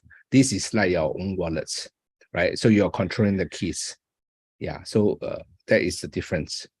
But of course, for centralized security, since the security is taking care of the administrator, it's easier, it's convenience for you. That's why a lot of people, they're lazy. They just left these cryptocurrencies in the centralized exchange. But of course, if you put that your cryptocurrency in your own wallets, it's safer. But of course, it's a bit troublesome. For centralized exchange, this security basically is a service entry. That means for every service, like the exchange, they use the same kind of security system for every user. So every user is using the same system, but of course the security key could be different. But for decentralized security, it's user-centric. So basically, the user is holding a security system for all his different kind of service. And normally for centralized securities, because it's serving a lot of users, hundreds, thousands, or hundreds of thousands of users. So they do not know when the user is going to online use the service. So they are 24/7 online standby for all the users. But for this decentralized security is used by a single user, by the user themselves.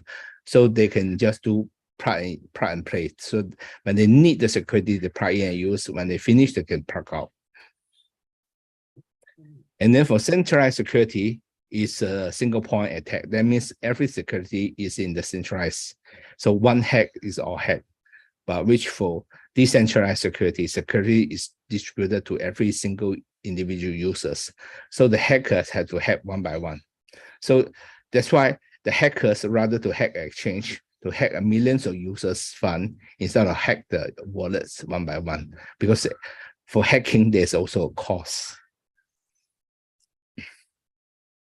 So if anyone have any question, just stop me, okay? So obviously, it seems that there's a lot of advantage for this decentralized security, right? So now we are under control. We don't have to trust a service provider anymore. But what's the problem? So this is a very famous for in this security industries. So this is what we call the human error. So on one side, you have all the technologies, things, but on the other side, you have this guy. You know, he make all the mistakes and cause all the problem for all the securities.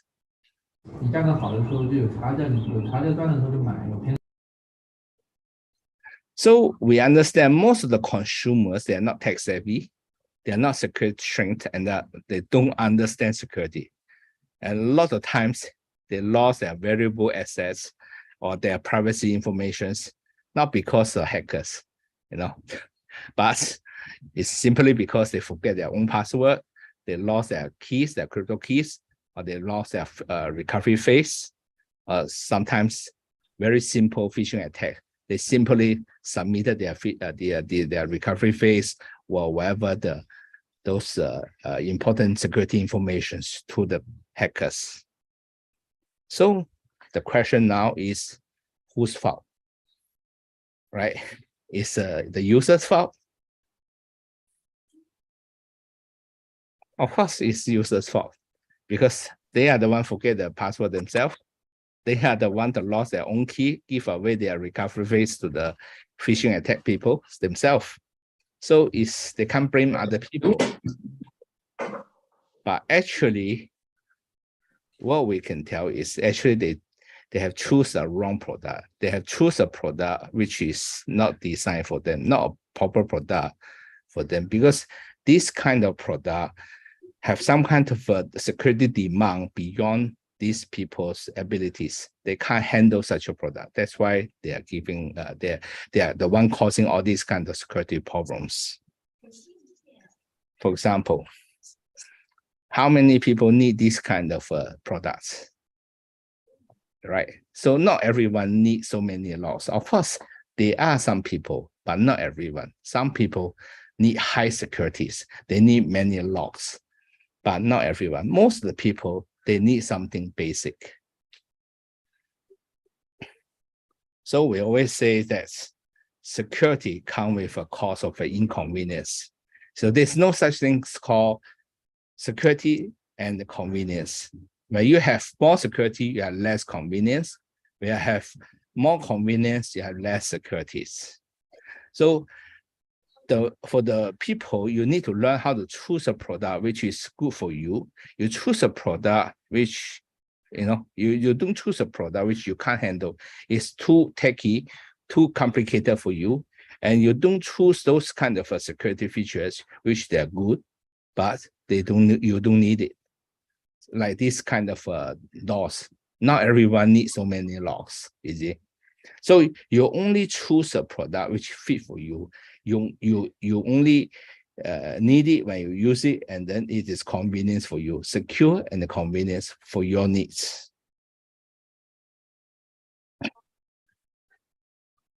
So the thing is, we need to understand security in order to choose the right product for yourself. So you think about this. We all probably understand about wallets, right? Crypto wallets. So how many of you really worry about someone putting a gun on your head and ask you for your wallets and the recovery phase? Of course, there are wallets selling these kind of features, but how many of us need such kind of features? Is this your concern? So we need to understand the securities. So basically, there are two kinds of security attacks. One, what we call online attacks. So most of the people can attack you online. They are professional hackers.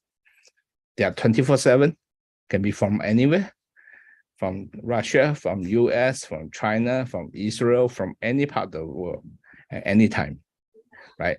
But since it's an online attack, what can they do, right? So they can only attack those devices wherever it's connected online, like your server, your PC, your mobile phone. But if you put anything offline, this is nothing they can do, right? So that's why when people choose a wallet, you need to choose a cold wallet, choose a physical wallet, which is offline. So your private keys, your seeds is not online. So no matter how good is the hacker, they can't attack you anything offline, right? So that is, you have to understand what can they do and what shall you do, you see? So to protect an online attack, simply you just choose something offline, like a cold wallet, hardware wallet. So there's also called offline attacks. So who are the people who can attack you offline? Those are the people that are next to you, they're near to you. They could be your family members, your friends, your colleagues. They're likely not professional. I mean, you must be someone for a professional hacker to go all the way to come to hack you physically, right? So most of the people, this is not our concern. It's not our problem. So you have to understand, for this kind of non-professional hackers or normal people, what can they do? You see, so for these kind of people, you don't even need to set a very complicated password, because a good enough password will be good enough for this kind of non-professional hackers. A password which you can remember. So you don't have to set a complicated password for these people. So that gives you a summary. Like, for example, if you choose a hardware wallet, a cold wallet, the key, the private key is stored inside the hardware, which is physically offline, separated from the online.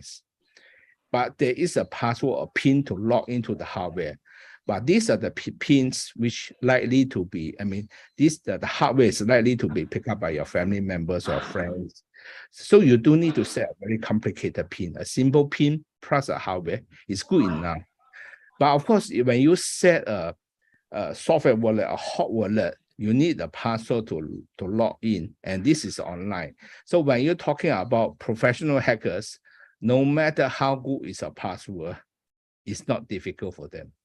So that is something you need to understand.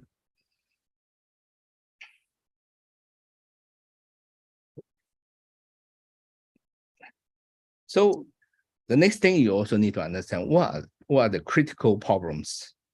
Like, which one is critical if it's a seed phase? A seed phase is something you have to write it down on a piece of paper or whatever. So you have to think about who can get it. How much will it cost for him to get it? So if you write this piece of paper and just put it on the table, of course, everyone can get it. And then the cost to get it is not that difficult, you see. So this is a very easy attack, very easy, the lowest the lowest bound for people to attack you, you see. So this is the most vulnerable kind of problem for security for the crypto wallets. But on the other side, when people are talking about a lot of like security chips within the wallets, whatever the products, so you have to think about this. Online hackers, they can never attack your hardware. So the only person can get your hardware and get the chips and try to decap the chips, that require a lot of technology. And also to decap the chips in order to get your security inside the chips, it will cost millions of dollars. So who can do it? Who will do it? So when you choose a product, for example, you have a product with seed phase, but very secure chips, very expensive. On another product, there's no seed phase, but security chips not so expensive, not so secure. Which one should you choose? So these are the questions you have to understand the security in order to answer for yourself. Okay. So far, is there any questions? Okay, so let's move on. So now let's introduce a technology called no seed phase. It's branded, it's called Keep It Yourself. It's a patented technology which can do the seed recovery without the seed phase. So it is better security in the sense there's no seed phase, there's no readable data, there's no paper which people can see, can copy and take pictures. And also this is no seed phase, which even for consumer, they don't understand security, they can't give away to these hackers, to the phishing attacks. And because there's no such seed phase, you don't need to copy and check the seed phase. So to use such a security is much convenience compared to those with seed phase, which you have to copy and check. Average will take people more than 30 minutes to set up such a securities. And this is technology has been patented in all the major markets worldwide, including of course Singapore, US, China, European Union, Japan, India, Hong Kong, Australia, etc. Yeah. So it's a very simple technology. It's a two hardware, dual hardware. The security is integrated inside the hardware. So the first hardware people call a user key. This is for people to carry and use every day. And this is the one to generate all the seeds, the security keys, and to generate all the different crypto keys. The second piece of the hardware is called a rescue key. Basically, is to back up the seeds, to reset the, and for the hardware, this is a password. Then the rescue key and the two hardware together, you can reset the forgotten passwords. When you lost the first user key, you can use the rescue key to recover the lost keys. So this is how a design without this seed phase, and it's patented. So you can go to this website called UKeys. It's a wallet with no seed phase. So there are two hardware. The first one they call A key. This is the one to generate and store the seeds and generate all the different private key for the different crypto currencies. And then the rescue key basically will sync and back up the seeds and reset the forgotten passwords, and also to recover the lost keys.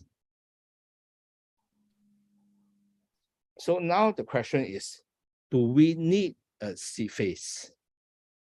So I'm not sure how many of you understand about the seeds and the seed phase. So I just take this paragraph from the website. It's called the Medium website. It's talking about blockchains and things.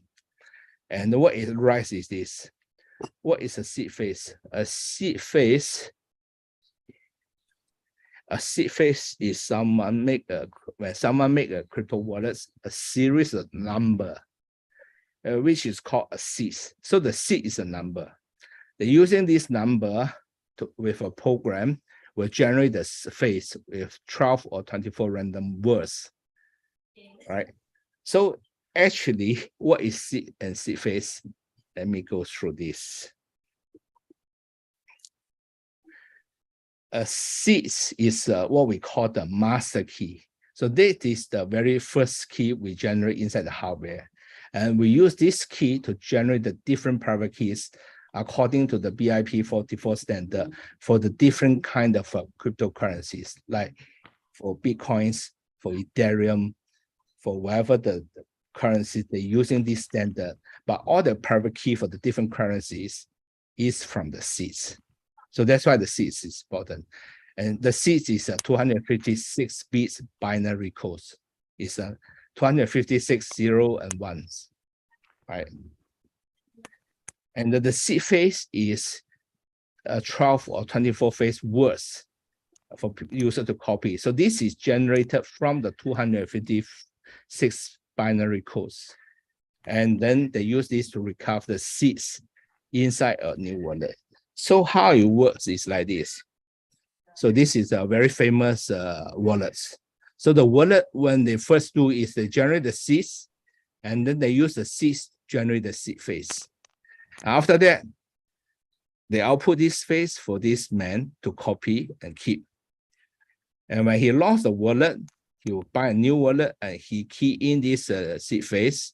The new wallet will use the seed phase to recover the seeds. So that is the process. So eventually, the wallet needs the seeds. Which for the other, the UK's wallets, what they do is the same thing. The first part, they generate the seeds, but they don't need the seed phase. They will sync these seeds directly to another hardware, and you keep the hardware instead of keeping the seed phase. So you lost the wallet, you buy a new wallet, you use this rescue key to sync back the seeds to the new wallet, and the new wallet will have the seeds again. So actually, what we need to recover is not the seed phase, it's the seeds. So the process for the first product is they generate the seeds and then use the human to remember to copy the seeds and then generate back the seeds. Which for the second part of the technology, they use the seeds sync directly to another seeds and recover directly the seeds. So technically, we don't really need a seed phase if there's no human involved to read and copy such seeds. Yeah. So basically, that is finish my introduction about this security things, because I think this is something I also like to share. Is I attend this Web3 and AI events 2 weeks ago together with Professor Li, and then during this discussion, there's another gentleman posts up these questions. You see, so we all know that in the Web2 world is a centralized security. So there's a guy, an administrator, help us do everything. So we do nothing. It's easy for us, but the problem is we have to trust him, because technically he can take all our money, can take all our data away from us. He is the one control the security, not you. You see, but in the Web3, what we call decentralized security or self-sovereign security, we are the one control the security ourselves, but we have to take care of the keys. It's more troublesome. It's not that convenient. You see. So now there's a gentleman, what he mentioned is like, they have come out a smart idea. Instead of you have to trust a centralized administrator, you have to trust one guy. They can come out 3 guys or 5 guys, right? And then the 3 or 5 people could be some from the service provider and some from your relatives. For example, your mother or your brother, right? So in order to access the securities, these 3 or 5 people must come together, agree then to access. So you don't have to manage the key yourself. These 3 people will help you to manage. Then of course, instead of trusting 1 person, you have to trust 3 persons. All right. So it sounds quite interesting, but actually, if you really understand security, you will understand that, for example, if one of this person is your brother or your mother, they are same as you, they are consumers. If you don't want to manage the security yourself, do you think they want to manage for you, right? Only service provider or tech people, they are willing to manage for you for a profit behind, right? But do you really trust 3 people instead of 1 people? You see? So the problem is when you trust 1 person, it's convenience, but not secure. But if you do it yourself, it's secure, but not convenience. But if you trust 3 or 5 people, you'll become not convenience and also not secure. So that's why I always tell people, security is not that complicated. Whatever today I present to you, I believe everyone can understand, right? So you really need to understand security in order to choose a correct product for yourself. If you choose a product which you can't handle, of course, you are the one will be the one create a lot of problems and eventually lost your assets or data, not because of hacker, but yourself.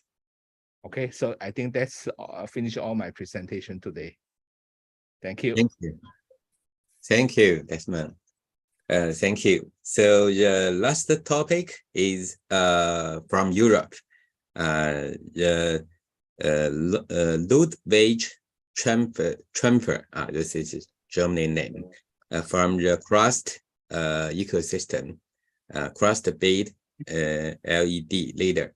The topic is meeting the growth demand for data storage in the age of AI and IoT. So welcome, Lud. Thank you, Robert. Thanks for the introduction. I'm Lud. I'm the business development lead of Crust Network, and I'm based in Germany at the moment. I would love to share my screen with you. Yeah. 1 second.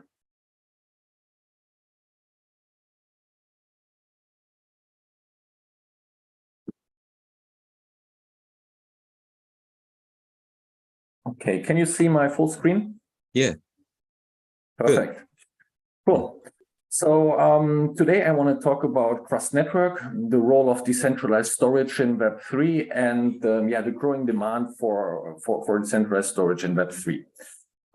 Crust Network, we provide decentralized storage and hosting solutions for the entire Web3 ecosystem. And before I want to jump into the specifics of what we are doing, I want to give you maybe a high-level perspective on the data economy in general. And when we're talking about decentralized storage, at least I personally see it as the next logical evolution, looking at data storage. And especially when we look back in the history, then we can see that in the very former times, in the early beginnings, we all relied on local storage solutions. I think it was a quite cool analogy of the previous speaker who mentioned this balance between inconvenience and security. And in data storage, I would like to take this reference, but would like have the balance of ownership and inconvenience. And looking at local storage solutions back in the day, everybody was running their own hardware. They obviously had the full control over their hardware. They had the full ownership of their data. But on the other hand, it was quite inconvenient, which means in some places you had a high fixed costs. You have to maintain the hardware. You had to maintain the software. You had to replace your hardware and so on.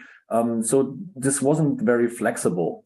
And then centralized cloud storage solutions came to the market, and which helped with a lot of those inconveniences users experienced before on local storage, which means from now on they could totally flexible manage their storage resources. It was totally based on demand. They could change infrastructures without any big costs and so on. And what also was very interesting, you could access your data from anywhere and pretty much any device.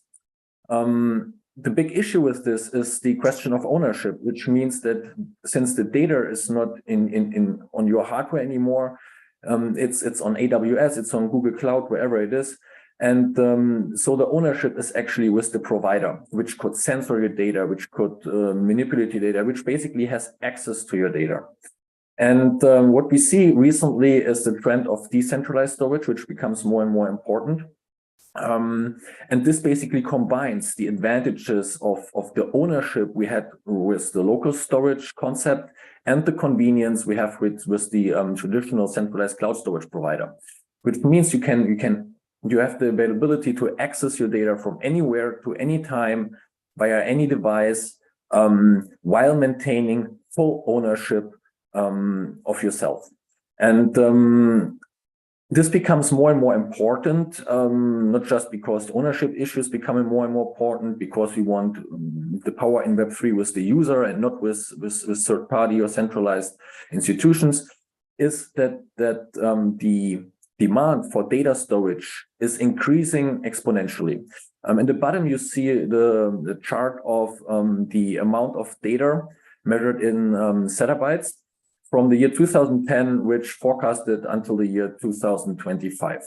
And it's basically expected that the amount of data available is supposed to double every 2 to 3 years from now on. All of this obviously is powered by digital movements, by Internet of Things, by smart devices, by artificial intelligence. All of those things will collect a lot of data. All of those future solutions will require more and more data. So data becomes utterly important looking in the future. And what's our motivation for actually building a solution to provide decentralized storage services for the user, where they can all maintain the benefits of ownership and so on. So the first part is that when we're looking in Web3, we already have hundreds, thousands of different applications that claim to be decentralized, that run in Web3, that run on blockchain. But when we actually looking a layer beyond, which means looking at the decentralized physical infrastructure, then we have to notice, that most of those services and solutions still rely on centralized solutions, for example, for some of the most fundamental processes like storage. And most projects still use AWS, Google Cloud, Alibaba Cloud, and so on to store their data of decentralized applications, to store user data they collect, and so on, when there are way better solutions available. Another point is the availability and assurance. So when we're talking about centralized cloud infrastructure, then we also have to say that this is highly exposed to any kind of single point of failure events. I think if you hosted your web page via AWS, etc., then you know that downtimes, even though they might not be too long, are not an exception.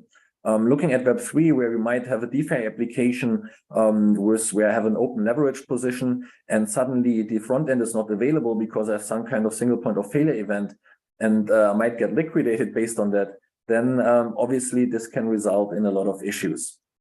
And having my data hosted via a centralized service provider also means I have to put full trust into the service provider.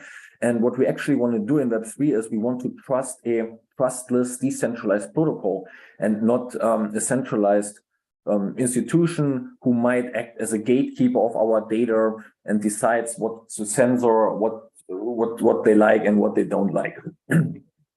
And for me, one of the most critical points is the data ownership part. So when we have our data on AWS, it's basically in the same way like having our tokens on a centralized exchange. It looks like we own these tokens or that we have full control over these tokens, but in reality, we don't.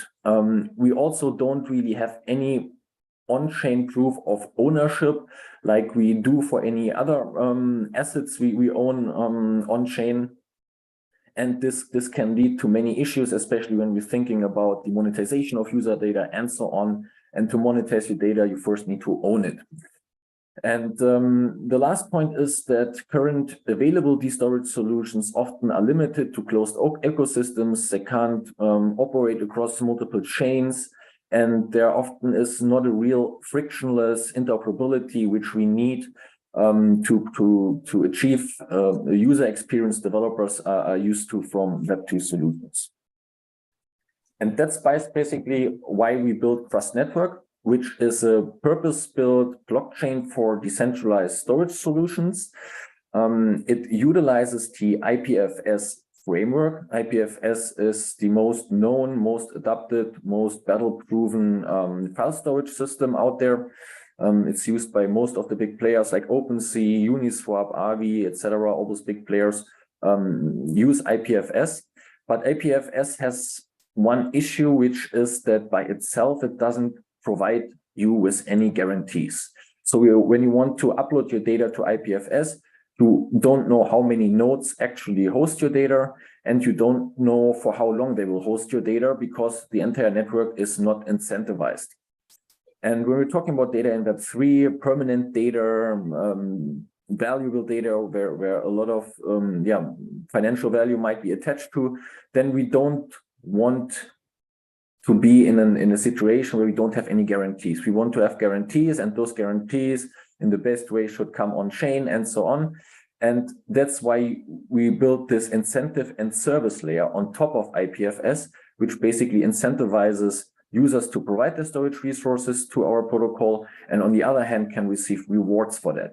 And this is a totally and 100% permissionless peer-to-peer infrastructure with a seamless interoperability. So we are chain agnostic, and we provide omni-chain storage services for multiple ecosystems. We have our own infrastructure, our own decentralized physical infrastructure right now with over 1,750 nodes that individually provide their resources to our network. And this makes up to an overall storage capacity of more than 730,000 terabyte at the moment. And yeah, our network since our mainnet launch in September 2021 processed over 56 million transactions and over 1.8 million storage orders that have been uploaded to our network. And this picture gives you a high-level overview of how our architecture works in the most basic level. So on the left side, we basically have all those nodes that provide their resources to our network, which we can describe as supply side. And on the right hand, we have users, projects, developers that have demand for different kind of storage services. And what we do basically is providing the if you want so, middleware or protocol in between that makes all of those happen, that facilitates all those requests between the demand side and the supply side, and provides securities for the user, and on top of that, a highly interoperable layer for everybody to connect with. And I already mentioned in the beginning that the interoperability and the connectivity of our service is very important to us. We don't want to provide solutions just for an enclosed ecosystem, but we want to be a chain agnostic solution that works for everybody and which also can be transferred between different ecosystems. And to do that, we have different kind of ways. On the one hand, we have our cross-chain storage services, which we either realize via our cross-chain storage smart contracts. So, for example, we deploy our smart contracts to different ecosystems like Aptos, Arbitrum, Polygon, Ethereum, and all of them can basically just call our smart contract to fulfill their storage demands. And on the other hand, within the Polkadot ecosystem, we have our parachain live on Polkadot, we have our parachain live on Kusama, which means projects can natively connect with us via the XAMP protocol. But also we have our native IPFS integration and API, where you can connect with our services just in a way you would connect with normal IPFS, or you would connect with your AWS S3 instance and so on. And on top of those interoperability features, we have different tools and tooling for developers to make use out of this. We have our own software development kit, different GitHub actions, web UIs, and so on. All of this is available to developers who want to make use out of our services. And like I already said, we are connected to a lot of different projects in the Web3 world. Here are a few screenshots where we are represented and listed as official storage partner in the documentation of Ethereum.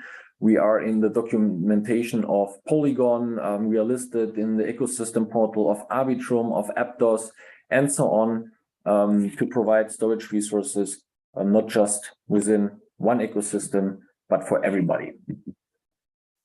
And This is a very interesting slide because this talks on basically showcases what you can do with our services and with decentralized storage. Something that's unique about cross-network is that it's not just suitable for the traditional cold storage use case, which we might be used to from Arweave or Filecoin, that don't really have a high performance in file retrieval, file uploads, etc. And that's why they're heavily focusing on the cold storage use case for archiving data and so on. But cross-network actually can provide a lot of use cases and business case scenarios for the hot storage use case.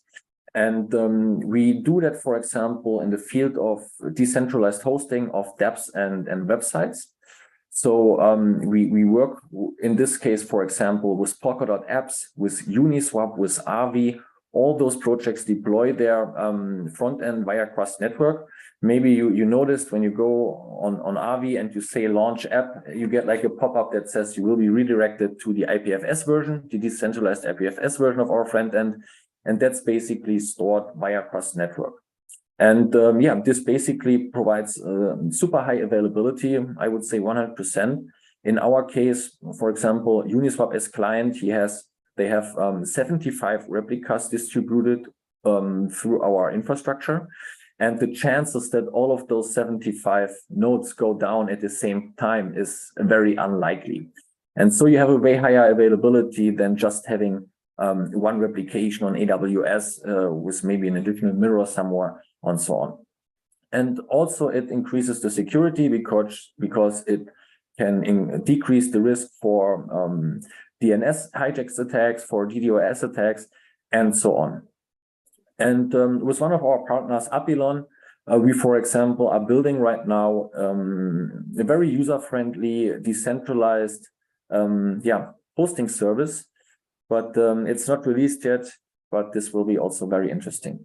Another popular use case is NFT metadata storage. So when we're looking at NFTs, on the one hand, we have the token itself, which we own in our wallet, which we can transfer, which we can see on chain.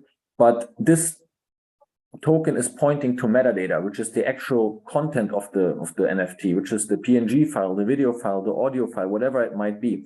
And this data can be stored either centralized or decentralized. And we provide a solution for that also via IPFS for immutable and permanent NFT storage. It's all native and live on IPFS and with a guaranteed redundancy. When FTX, for example, went bankrupt, we saw that all NFTs minted via their user interface went missing. And this is because FTX back then used centralized providers to store their NFT metadata. But obviously, this means this metadata is only available as long as you pay for it. And when FTX went bankrupt, they stopped paying for their cloud server. Then all this data vanished. And every user who ever minted an NFT via their user interface who wants to open his NFT now just points to a very expensive 404 error page and the actual data is gone. And this can't happen with cross-network because you put your trust in a decentralized protocol and not into some centralized service provider who basically can decide over your data and do with it whatever they want to.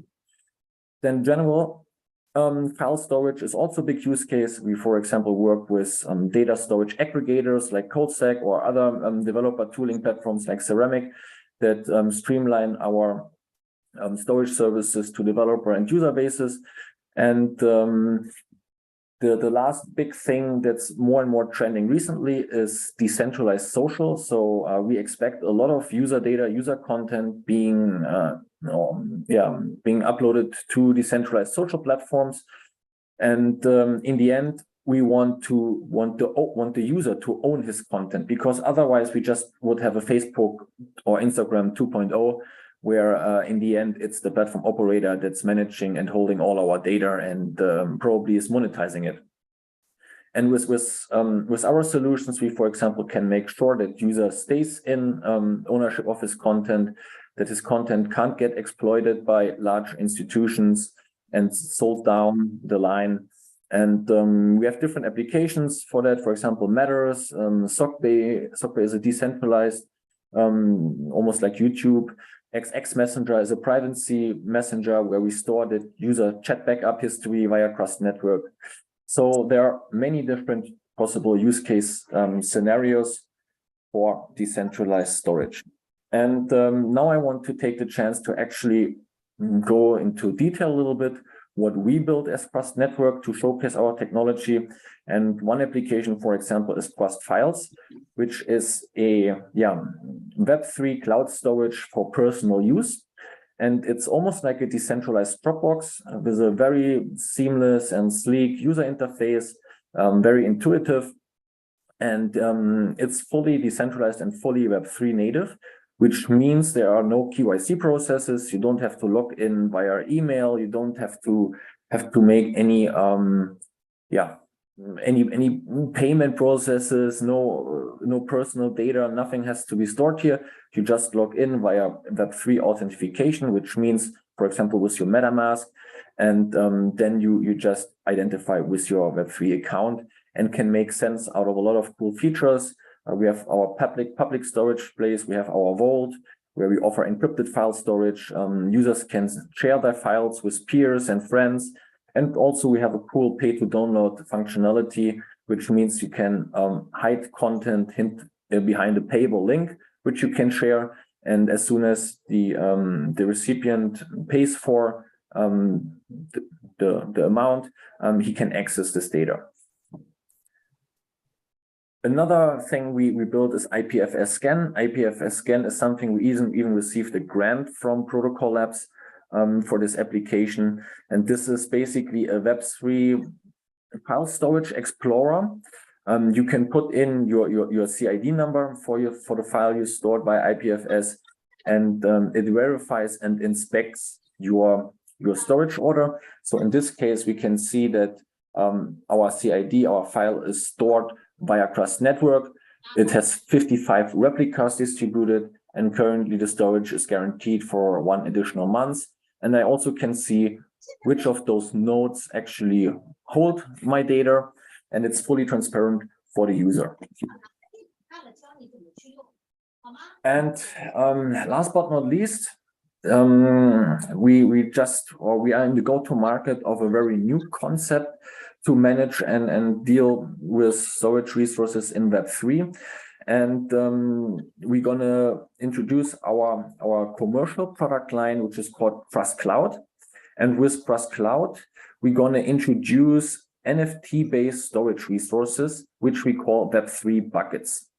And basically, those are NFTs representing data and storage capacities in Web3. And they can be treated like any other on-chain asset, like, for example, our tokens, our normal NFTs, our liquidity positions, all of those things you can do with those things you can do now with Web3 buckets, which means you can go to our contract and you can mint a customizable bucket. You can say, I need 10 gigabyte, I need 100 gigabyte, I might need 1 terabyte. You mint this bucket like you would normally mint any kind of NFT. And then you receive this bucket in your wallet and you can start adding data to your bucket. And the cool thing is, because you can treat it like any other NFT, you can also transfer it freely between accounts. You can trade it on marketplaces, like, for example, OpenSea, and you maintain always full ownership and control over your bucket. And here, some screenshots of our solutions. So on the left-hand side, you see the current available selections for our bucket sizes. On the right-hand side, you see how the bucket is generated with all NFT metadata. And potential use cases, or the biggest difference between this and existing concepts really is that you can treat your data with full ownership like any other on-chain asset.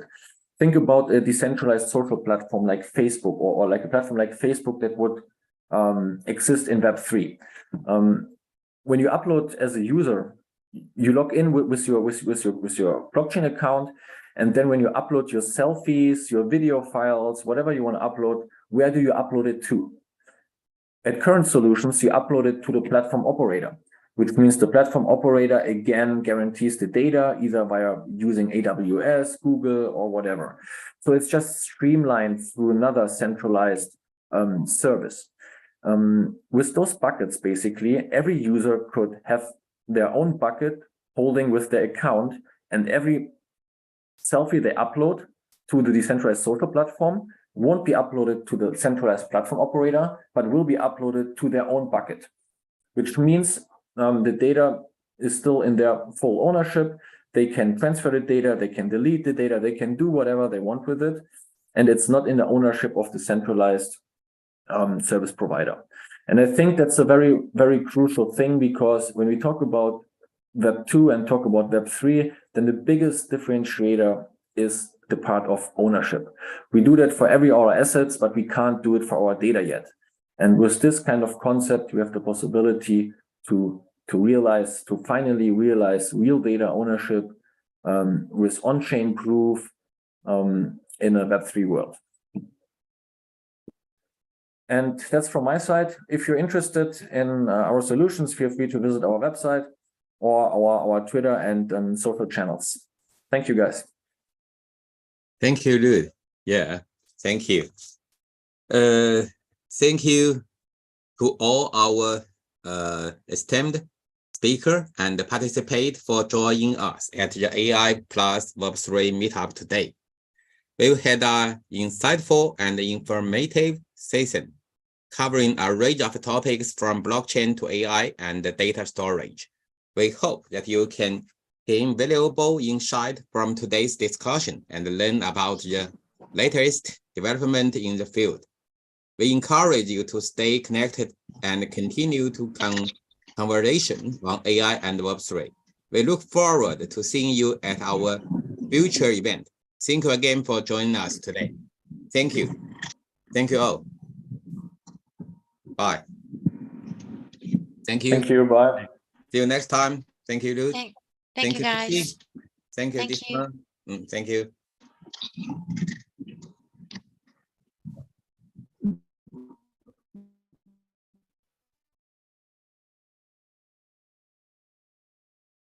Thank you, thank you. Thank you.